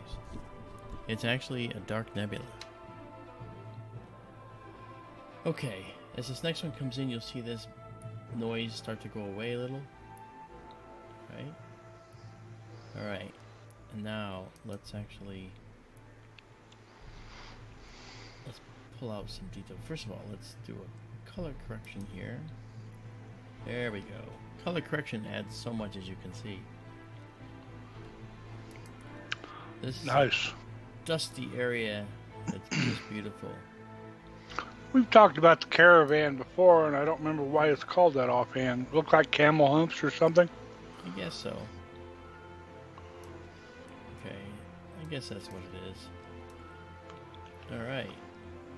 So let's just pull out as much detail as we can. Look at that. So as we stack, guys, you'll notice that we're getting more and more and more detail. You know, you start to see much more detail. Wow, look at that. So this is actually the thing called the elephant's trunk right here. You see this thing right here? And it snakes back, wispy to this here. Let me show you what's in this little hole in here. This is a very interesting location. Okay, we've got 2 stars in here. Alright, and we still have some noise, as you can see, but once it clears up, it'll be beautiful. These 2 stars have hollowed out this cavity with their stellar winds. Okay, at the very least, it's this one doing the job. And so the stellar winds tends to do that. We see, like with the Rosette Nebula, it looks like a rose. The center is hollowed out by the hot cluster of young stars that are there.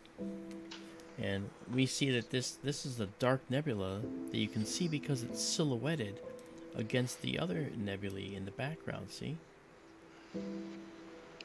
Because there's some dull glows behind them. You know, we've been remiss in checking out dark nebulae recently. I know. That's why I wanted to do this. Because we have dark nebula right here. I know. Beautiful. Yep. So let's just keep zoomed in on this, okay? Again, this is the Elephant's Trunk Nebula. This isn't. This is just the area around it. Remember last year we followed the Great Rift Yes, all we the way did. up to Cygnus, and Yeah. we just saw oodles of dark nebulosity. Yep. We did.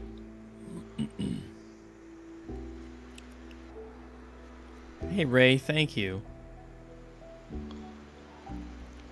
Thank you so much, Raymond. Raymond's one of our ardent supporters, guys, as you can tell. He's just done really good stuff for us. Yeah, I'm having fun. In between, you know, clouds. I mean, right now I don't know what it's looking like, but I'm very, very happy with what it looks like right now. You can see that. Yeah, I mean, we've got stuff coming, but we're about 10 to 15 minutes from having to kill it. But look at this beautiful dark nebula. I'm not killing it while this is still out there. Check it out. And it's really amazing that we're doing this live. You know, this is a live view. Now we come down to the elephant's trunk, and you notice that now that we've stacked more images, look how much nicer it looks. We're literally watching it improve before our very eyes. And now we can do this. We can actually push more data and get it brighter. Alright, color correct again maybe. Yeah, look at that. That's beautiful. Look at this dark nebula now that's showing up in here. Look at these little filaments in here. All this additional data that's showing up because we're stacking this stuff. And we're eliminating the noise and pulling out only the data. We could go to our full dark view here. if we bring, that's okay. Here we go. There's so now, some fine detail in that. Yeah, look at this. The cloud there, right under the elephant's trunk. Yeah. Or just under the stars in the middle of the elephant's trunk. Right here. Yeah, or, up or in the dark. Here. The two stars in the light spot in the middle of the elephant's trunk there. These? Just below that, toward the edge of the dark. Oh. I mean, there's modeling in there and stuff. There is. That right there. Yeah, and as we actually let this go a little longer, we'll see more. Yeah. So let's see about just doing one more correction. I'm going to actually kick out some of the green and get us more to what I know this is looking like. Look at that. This is live. This is a live view of a beautiful nebula thousands of light years away. And these two stars are beautifully focused inside the elephant's trunk here, in that the hole in the trunk. Yep, looking good. I'm gonna actually kick off the unsharp mask just to see how much detail will be lost. Okay, see, without the masks, some of this detail is a little soft, but we can actually add this sharpening tool, which will make that really pronounced. Now you see it much better. And I could actually make that really radical. I mean, I could go up to, like, this is 2 pixels. Let's go to 3 pixels and show you what happens. Look at what happens now as I go even farther. Okay, so there's 3 pixels of sharpening. Now that's too much, just so you know. I mean, it's good to allow us to see some of the details that we could pull out more carefully, but we would never use this kind of sharpening in general. When you bump that up like that, the 2 stars in the hole in the elephant's trunk, there's a really bright star to its lower right that looks like it has a tail on it, pointing to the right. Yeah. Wonder if that's real or if that's an artifact of the masking. We'll have to see. You look at other stars of the same brightness, and you should also see it, and I don't. Yeah. That's so you see, this is too much sharpening. So we're gonna drop back down. I just want you to see what we had here. We're gonna go to 1.5. Okay, there we go. Tail is still there, it looks like. Yeah. Looks almost like a little comet. It does. And just for you, Daryl likes to look at star chains. Well, here's a chain of stars right there for you. Nice. Oh, I see a bunch of them. Yeah, I'm sure. I saw a perfectly straight one earlier. Look at this detail here. Look at this subtle cloud here. Oh, look at that. That's just something else. I'm going to... That's very nice. It is beautiful. I'm going to turn off the mask. And then I'm going to turn it back on.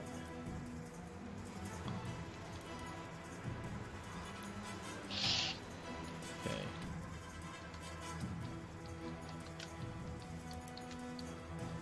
All right. Look at this. Now you see this is live astronomy, man. This is live astro. Izabela says, I'm not going to post links to the images anymore. You should go to SkyTour's website. Yep, the SkyTour Live, and that'll take you right there. So I told you should have given her a raise. She's not abandoning us. I think she wants to have more time to actually do some processing. That's what I think. That star with the blue tail is real. There you go. Looking at another image of it. It's a little reflection nebula, right?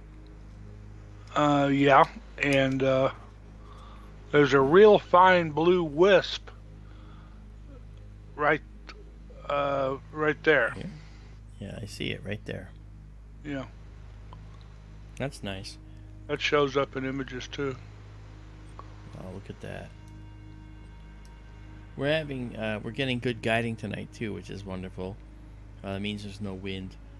Let's look now. Let's pop out so you can see what the overall image actually looks like.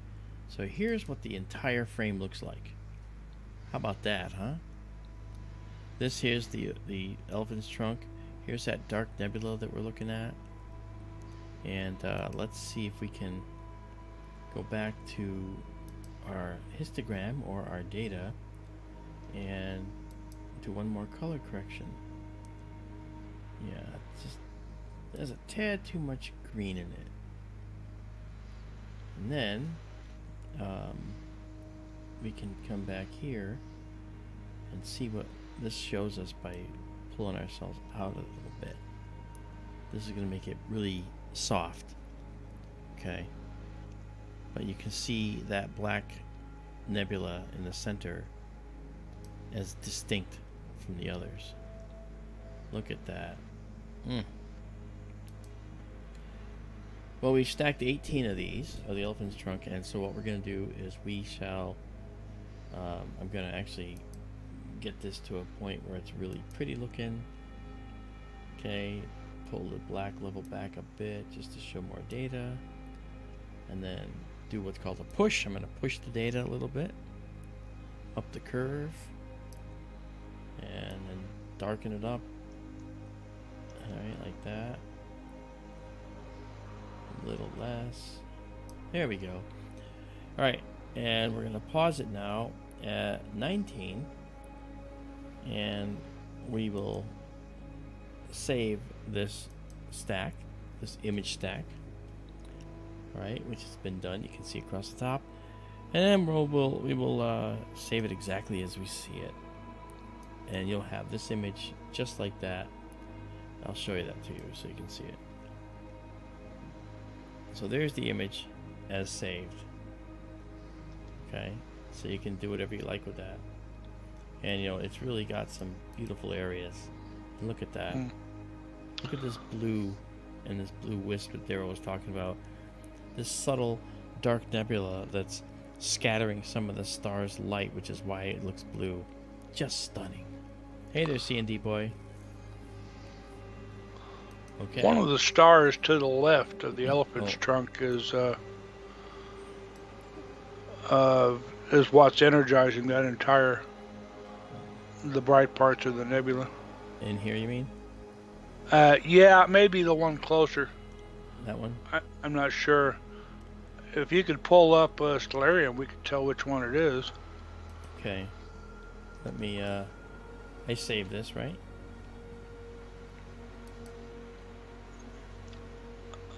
I don't know. Okay. No problem. I'm sorry. I was looking at something else. That's okay.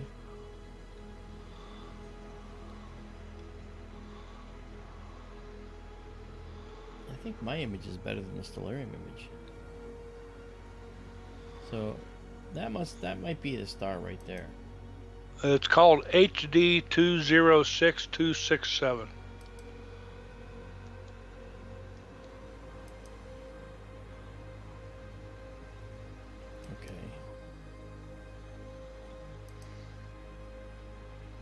Alright, it doesn't allow us to pick that star. Well, maybe it can if we zoom in more.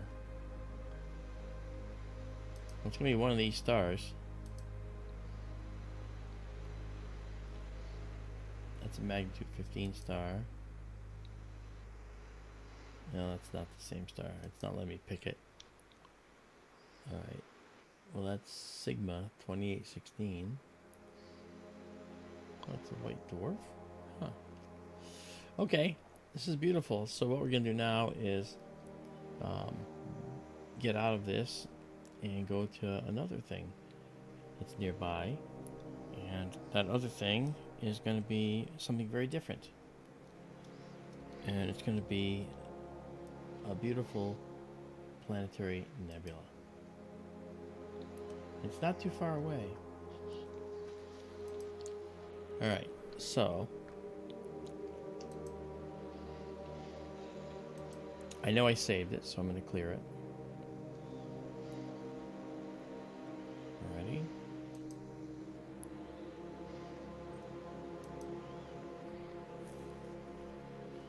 Alright, and we know that we don't have to worry about this now as you come out. Okay, let's go into our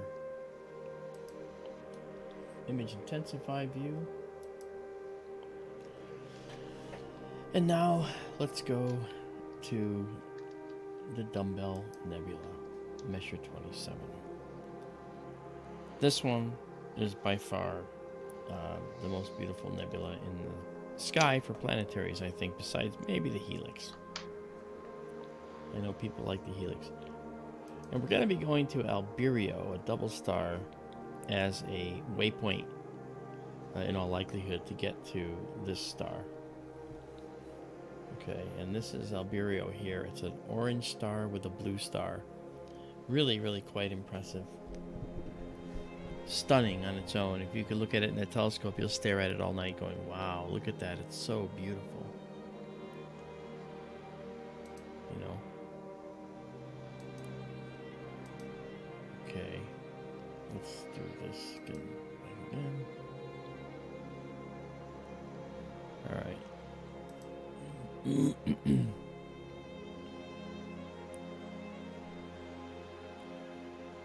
And then off we go to the dumbbell, which is right here.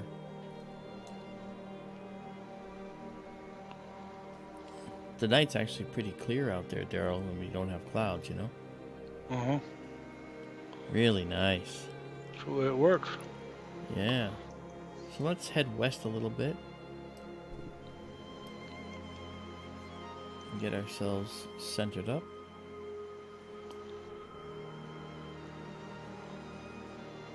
How far off? Not bad, not bad. Okay. Alright, and while we're sitting here just doing this, let's actually zoom in and see what we can see in the dumbbell. Okay, this is a live 1 second. You can see the noise changing. That dot right there, that's the white dwarf in the middle of this planetary nebula. Again, this is equivalent to what you might see in a large telescope, because you can see this outside stuff. But let's actually see what happens. You know, notice how it doesn't look like there's too much color here. That's because it takes a longer exposure to actually saturate the sensor with color. You see some, but you don't see a whole lot. But if we do just a 25-second shot, okay, but I'm doing it now before that satellite hit. Okay, here it comes, and then we'll stack this as well as dump our night vision shot. And you can see down there our progress bar is heading toward only about 5 seconds left now. So let's see what we got. Okay, now we have to process that, and we have to match up our curves. We're going to process that and watch the difference right now.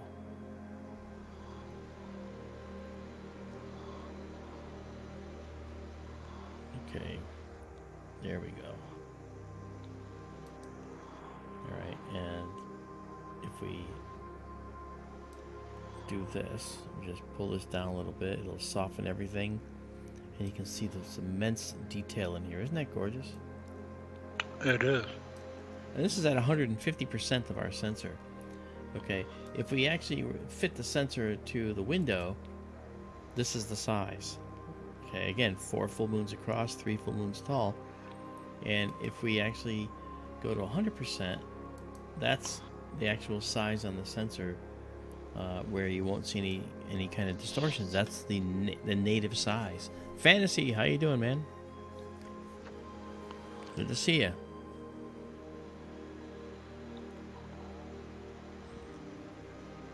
That's right, Raymond. It's your after birthday party.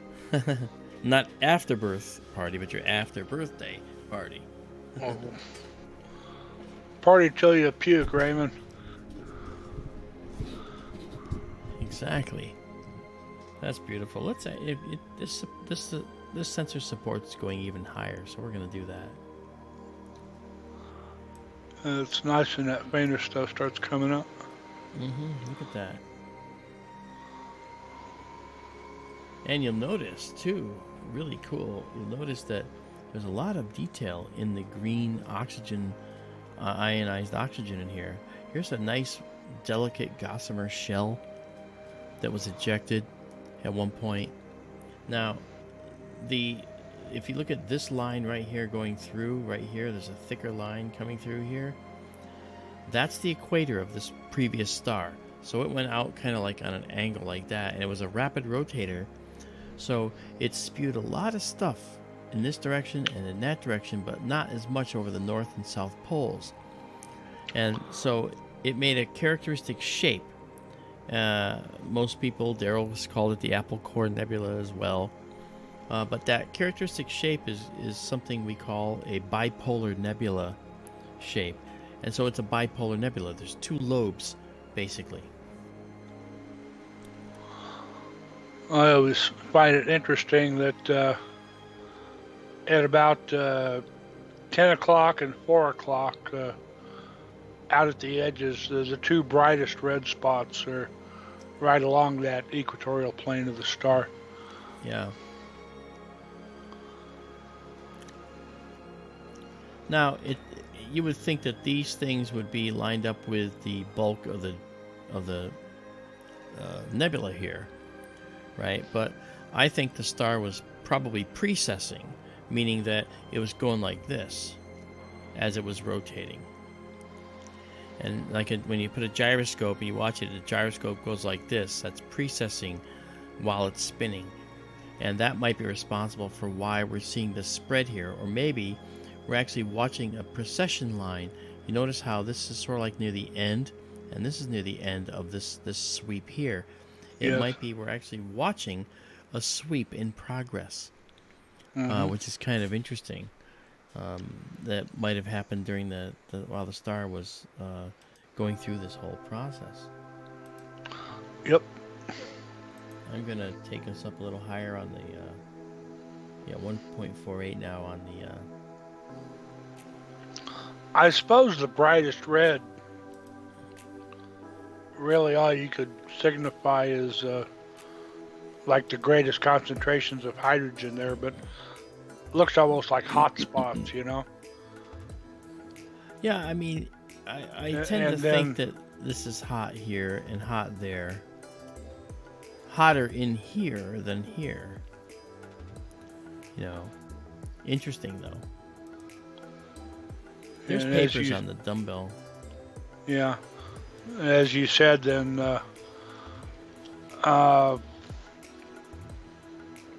if you take that line as the equatorial plane of the star, Yep. then it's like its north and south would be pointing up at about 1 o'clock and down at 7 o'clock. And then the extent of the red would be like the upper left and the lower right. Then if you look at the upper right and the lower left, there's no red at all. Or very, very little. Just a little bit at the upper right, but none in the lower left. I think during the ejection process, it was actually doing this kind of thing, and we're literally watching the result of the current location of the expansion of the nebula. Now, it's possible that the white dwarf has stopped expelling shells, and so we're seeing the final shell here and the final result, which I think is really very, very interesting. That is just I think beautiful. in really Some deep fainter exposures, shell there are outer shells. Well, we we're just seeing don't- them right here. Look, we're seeing Yeah. outer shells here. There, Oh yeah, they're there. Let's see if we can. I get guess this. that would say then what you were saying would be like the last or the most recent shell. Yeah. So if I do this and we kind of blow out the middle, and I pull out a little bit here, you can see this faint green outer shell here, green here, and a very kind of a strong arc right about here. See that? With a black Yep. object in the Yep. middle. So there is outer shells of gas that has been ejected and made its way out. Just incredible. Well, we stacked 16 of these, so I'm going to say we're done with this. Outer would mean older, so Possibly, unless it was higher velocity and went past it. We have to keep in mind that could also happen. It could overtake it if there's other processes going on. You know what I mean? Yeah. But maybe not. You could be absolutely right. Okay, I'm going to save this as we see it. Or I'm going to save the stack. And then I'm going to process it to show a little better. Look at that. Now you can see those outer shells quite nicely. And let me just... Yeah, I don't want to dim it too much. I'll save it here as is so you can see the rest of the data in there. Okay, so now I'll save it exactly as we see it.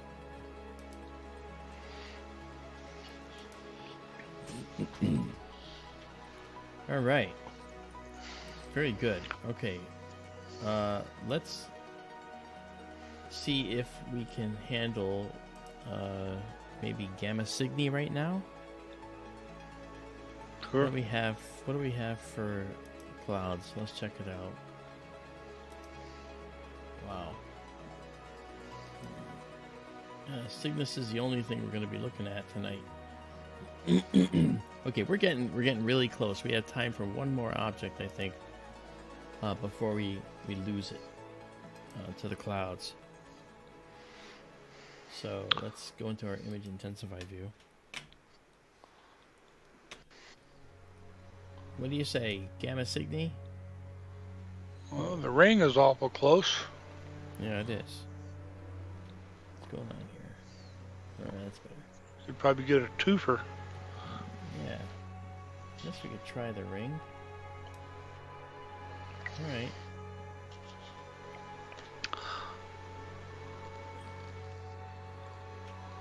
That's Delphinus. I want to go to the ring nebula.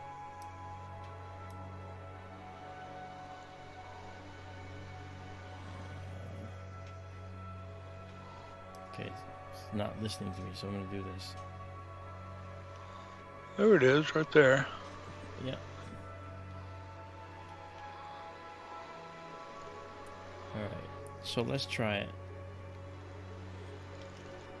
it. We'll leave the magnification up here. And hopefully, I mean, this is one of those objects that has bad coordinates in the database. I know that because I was able to confirm that it has bad coordinates in the database. But not a problem. If it's going to go to like Spheriá or whatever, or Sulafat. Okay, if it goes to Sulafat, then maybe it'll do it right. Sorry, I forgot about that. Yeah, that's okay.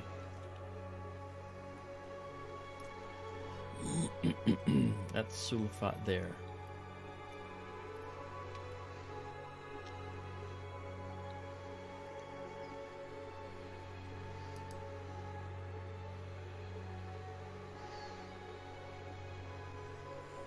There it is.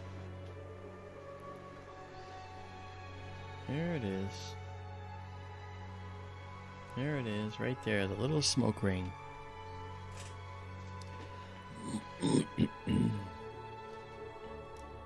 Okay.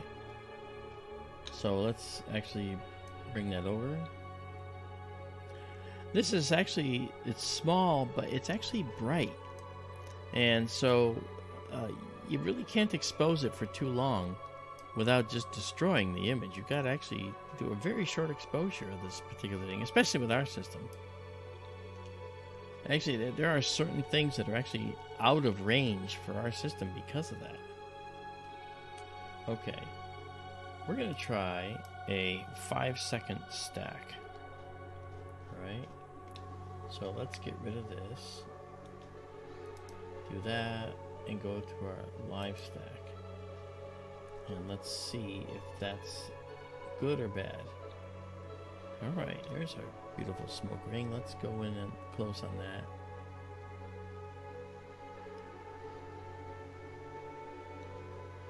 We can see the details nicely. The central star is not yet visible. We might have to go a little longer. I see it. Okay. Let me color correct.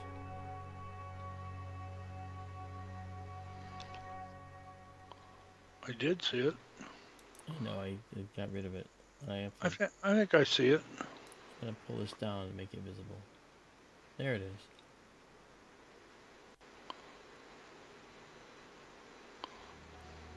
Yeah, so there's the ring.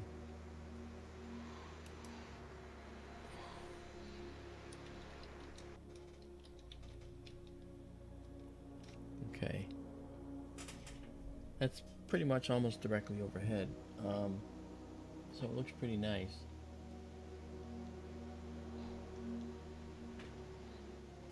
Really pretty. Okay, on to Gamma Cygni. Okay. Before we lose it. Alright. So that's it. We're gonna pause this. The ring is a fast one. Okay, we'll save it. Save exactly as seen. Okay. And then clear it. It's up on the database in just a few seconds. Alright. And then we'll come here, go there, and image processing mode. Sorry, I hit the wrong button. There we go. Okay. Alright, so now we'll come back out of this. We're at 136% here. And go into the full frame mode. Okay. And check out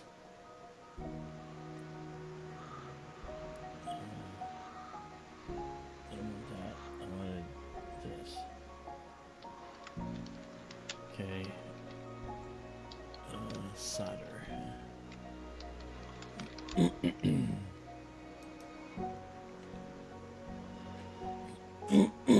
Oh, that is directly overhead. That's going to be a really pretty shot. I hope we don't have anything there. Alright. And off we go. Since I told to go to Sadr, we should just get Sadr directly in the middle. It's amazing how this works. There is Sadr right there. Ta-da. Yep.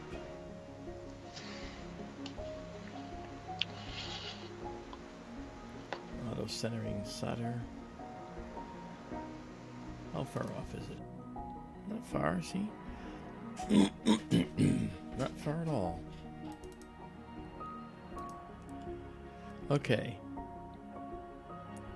It's actually doing that final correction there.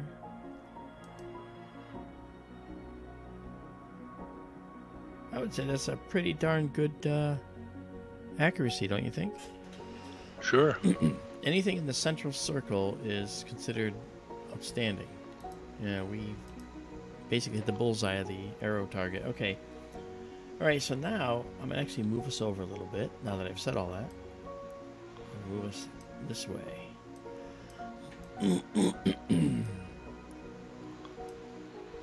Because there's nebulae out here that we want to see. There we go. You can start to see it now, right there.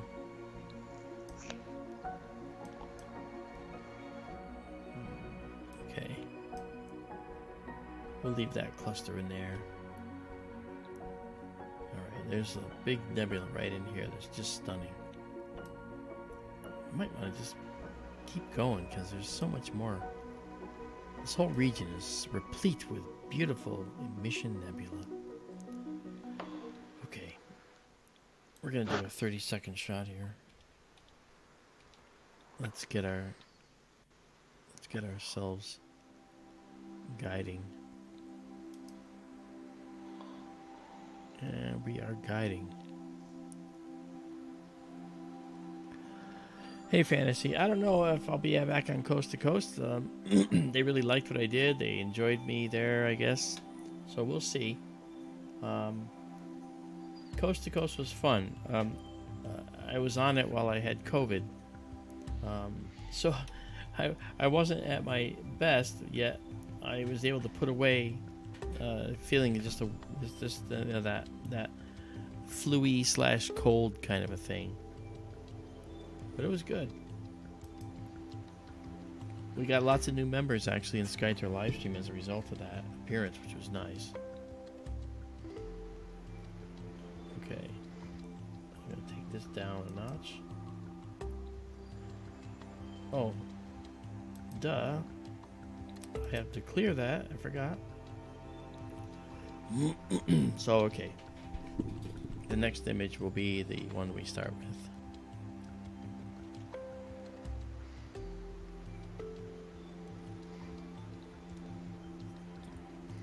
Yeah, it's good fantasy. It went well. We got to talk about a lot of things in astronomy, astronomically speaking. Of course, it was a good show. Now check this out. Bam! Look at that nebula, huh? This is just gorgeous.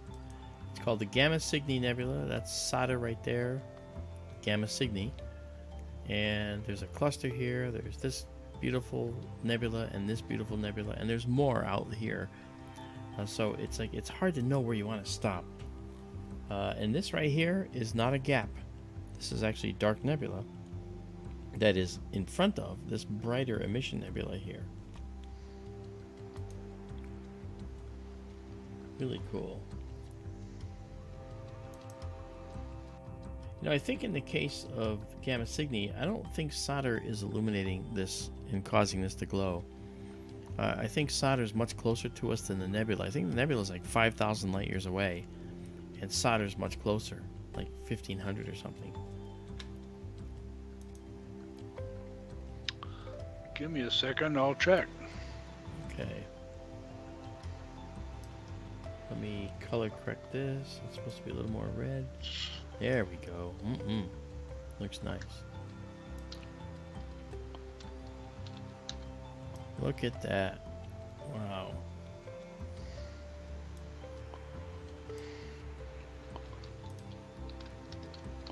Whoa. So there's the Gamma Cygni Nebula, guys. Look at that beautiful nebula. And this is dark nebula in here and surrounding it. Let's zoom in.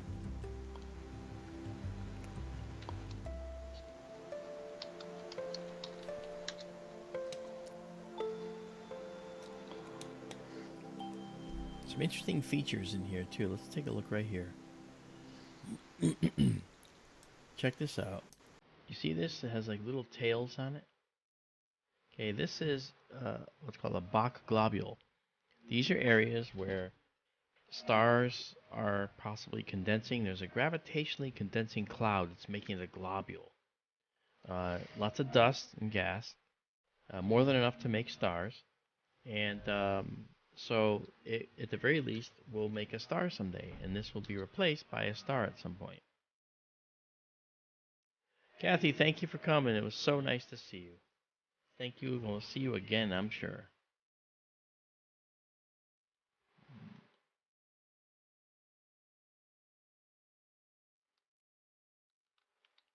Beautiful. This is only 6 stacked images, and look at this. You can see such detail already. Amazing. You just like want to go wandering through.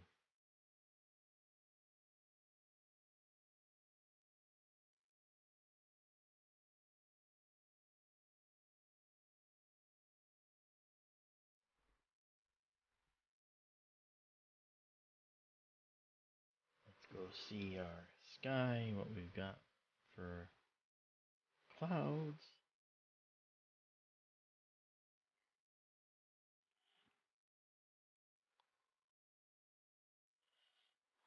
Not what I wanted. What'd you find, Daryl? It wasn't cooperating at first. I just found it actually. Okay. All right.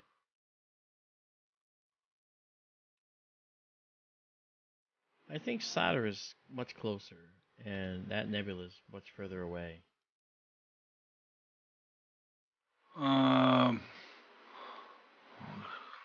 Sadr is about 1,800 light years away.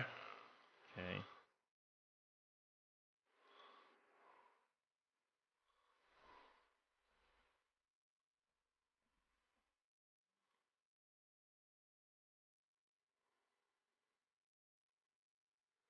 Okay. Central star in the Northern Cross, of course. Oh, we had a satellite come through. That's all 12 times the mass of the Sun, 150 times the Sun's radius, putting out over 33,000 times as much energy as the Sun. Well, you should probably look up the Gamma Cygni Nebula. Yeah, I tried that. That's what it choked on. It didn't seem to like it. I will try again. I will try again.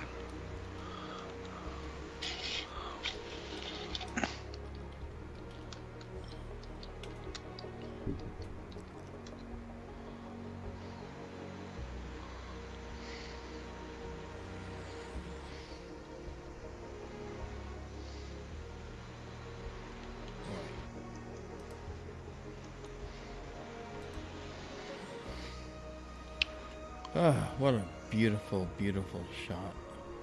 Wow. Izabela says, I think I blocked Kathy by mistake. Don't know how to unblock her now. She's last part. Okay, well,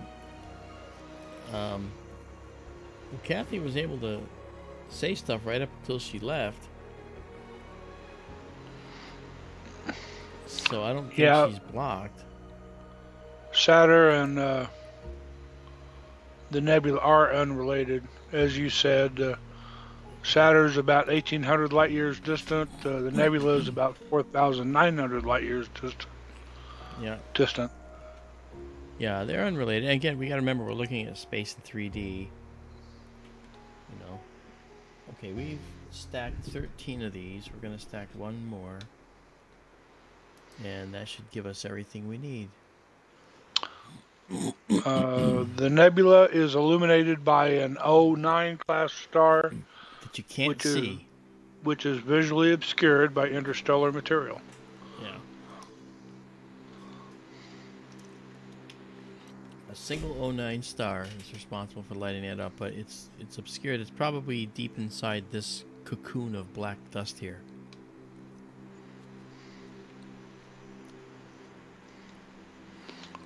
You know, you're so close. There's one other thing you really ought to look at tonight.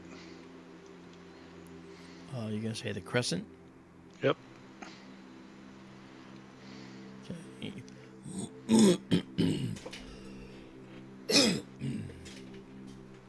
Okay, can we just... Okay, the user is hidden on this channel anyway. Okay, good. How's that, you rotten bot? Rot bot. Okay, so good. We have 15 stacked here. I will pause it and go up here and change the name to Gamma Cygni Nebula, and it's an EN, an Emission Nebula. And we're gonna say save it. Stunning.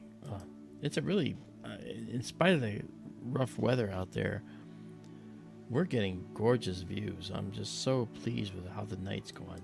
Yeah. I just looked on windy. The clouds are getting close. Yeah, we got time for one more. Just one more, right? The old just one more. Just one more, Chief. So we're going to clear this. I saved it. And now, let's go here and go back to our nice view. And this is at 200 gain, by the way. I haven't even gone to 300 and 350 gain. So I'm using a lower gain than I normally use. Okay, so let's go quickly to this, go here, and now we're going to go to a nebula called the Crescent Nebula. The Crescent Nebula is right nearby. Actually, it's very nearby. But I'll just let it take me there. Here we go.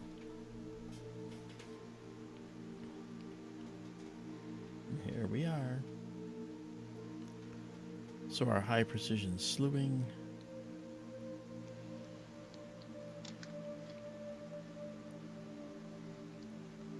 Okay, and it's going to center Sadr, which is right here. And then from Sadr, it's going to go to the Crescent. The Crescent now is another kind of nebula, created in the same way that Thor's helmet was created. It's a Wolf-Rayet star. That is a very odd star. Wolf-Rayet stars are strange because we don't really have that good of an understanding. We know there's many different kinds of Wolf-Rayets. We can categorize them. We can log them. But what we don't know is how the Wolf-Rayet stars actually really operate. You know, we don't really know. There's the Crescent right there. So imagine a star that is still heading towards supernova, big enough to create a supernova at some point. But the star is actually a star that has a explosive event where it blows off most of its outer atmosphere of gas, namely hydrogen, and sends it outward along with some others. And that's one type of Wolf-Rayet star. That's what we see here with the Crescent Nebula. So we're going to do a 40-second shot of this because it really requires a 40-second shot. Okay, so let's go in here, and when you look at the Crescent Nebula, it is just you can almost see the power that it has by how it's expanding into the interstellar medium. Okay, so we're halfway there.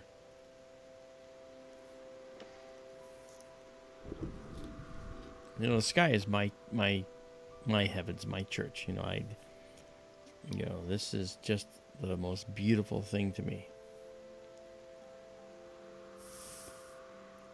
5 seconds. All right, here we go. Here's the Crescent Nebula.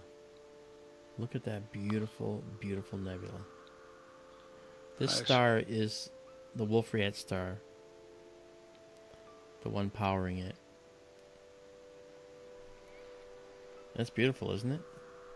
It is. And this is at 38%. You know, I want to zoom in even more. We only have one stacked, you know. So you'll notice the noise. Look at this beautiful stuff here. This is going to be great. You'll notice the noise go away. See this modeling? All right. Watch now as the next image comes in. Ready? Here it comes.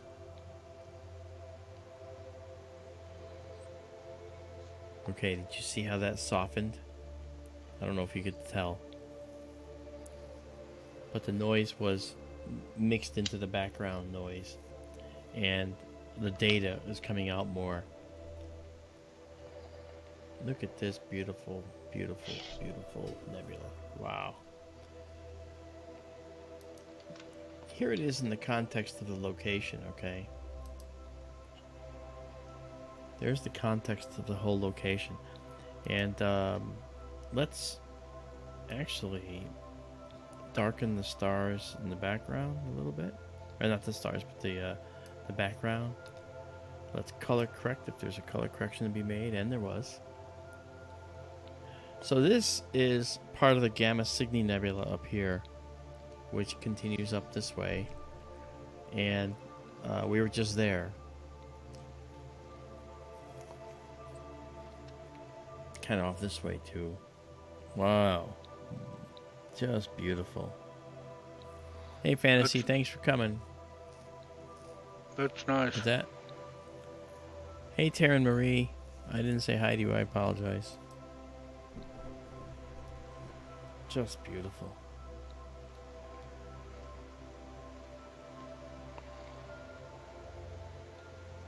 We've stacked 4 of these. I have to say to you, Daryl, and to everybody else, since properly aligning the lenses and mirrors for the telescope, we now get such beautiful views. Nothing is dragged out anymore. Look at how tiny these stars are. Oh yeah. You know, look at these 3 right here. 1, 2, 3, right in a row. We had no hope of seeing those before. Yep.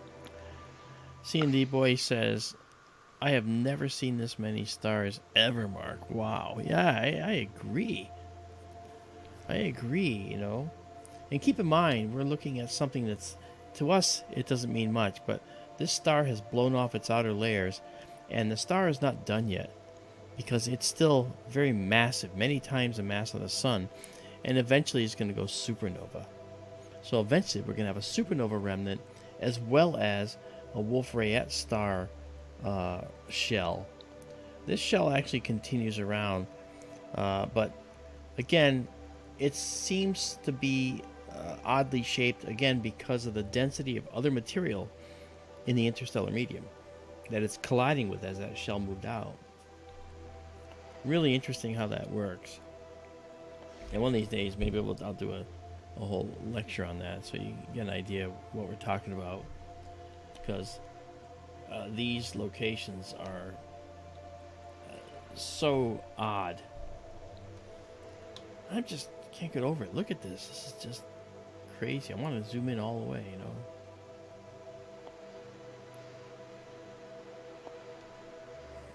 Wow.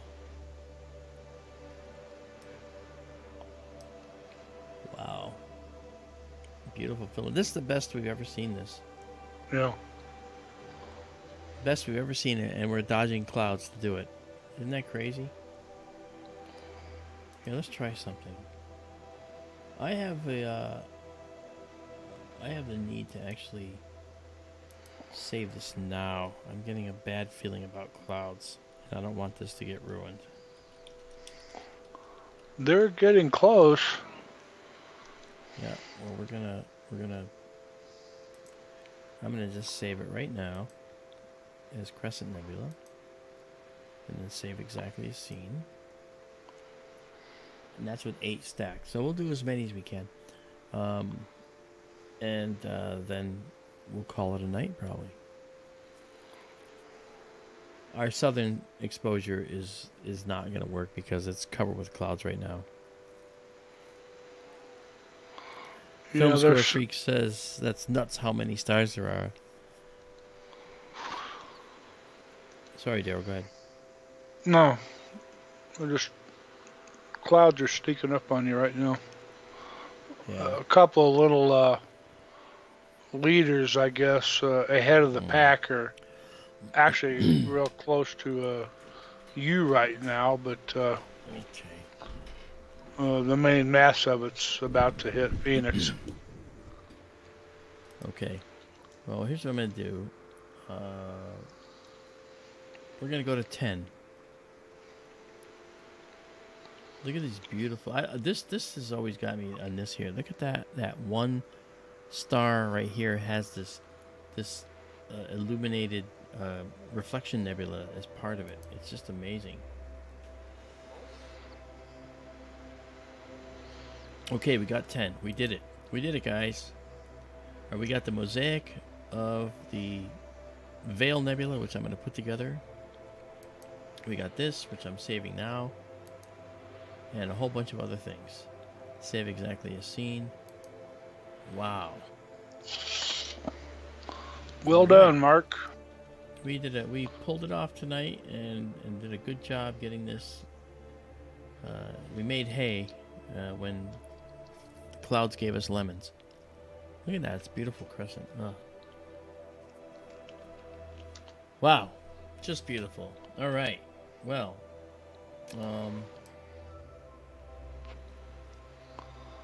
That's a keeper right there. It is. I saved it away, man. It's good.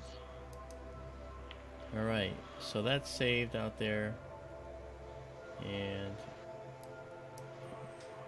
so we will now go back to our image intensified view.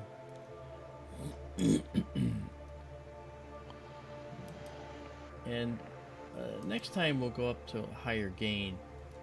So you can see now with higher gain, you can see color in this. All right.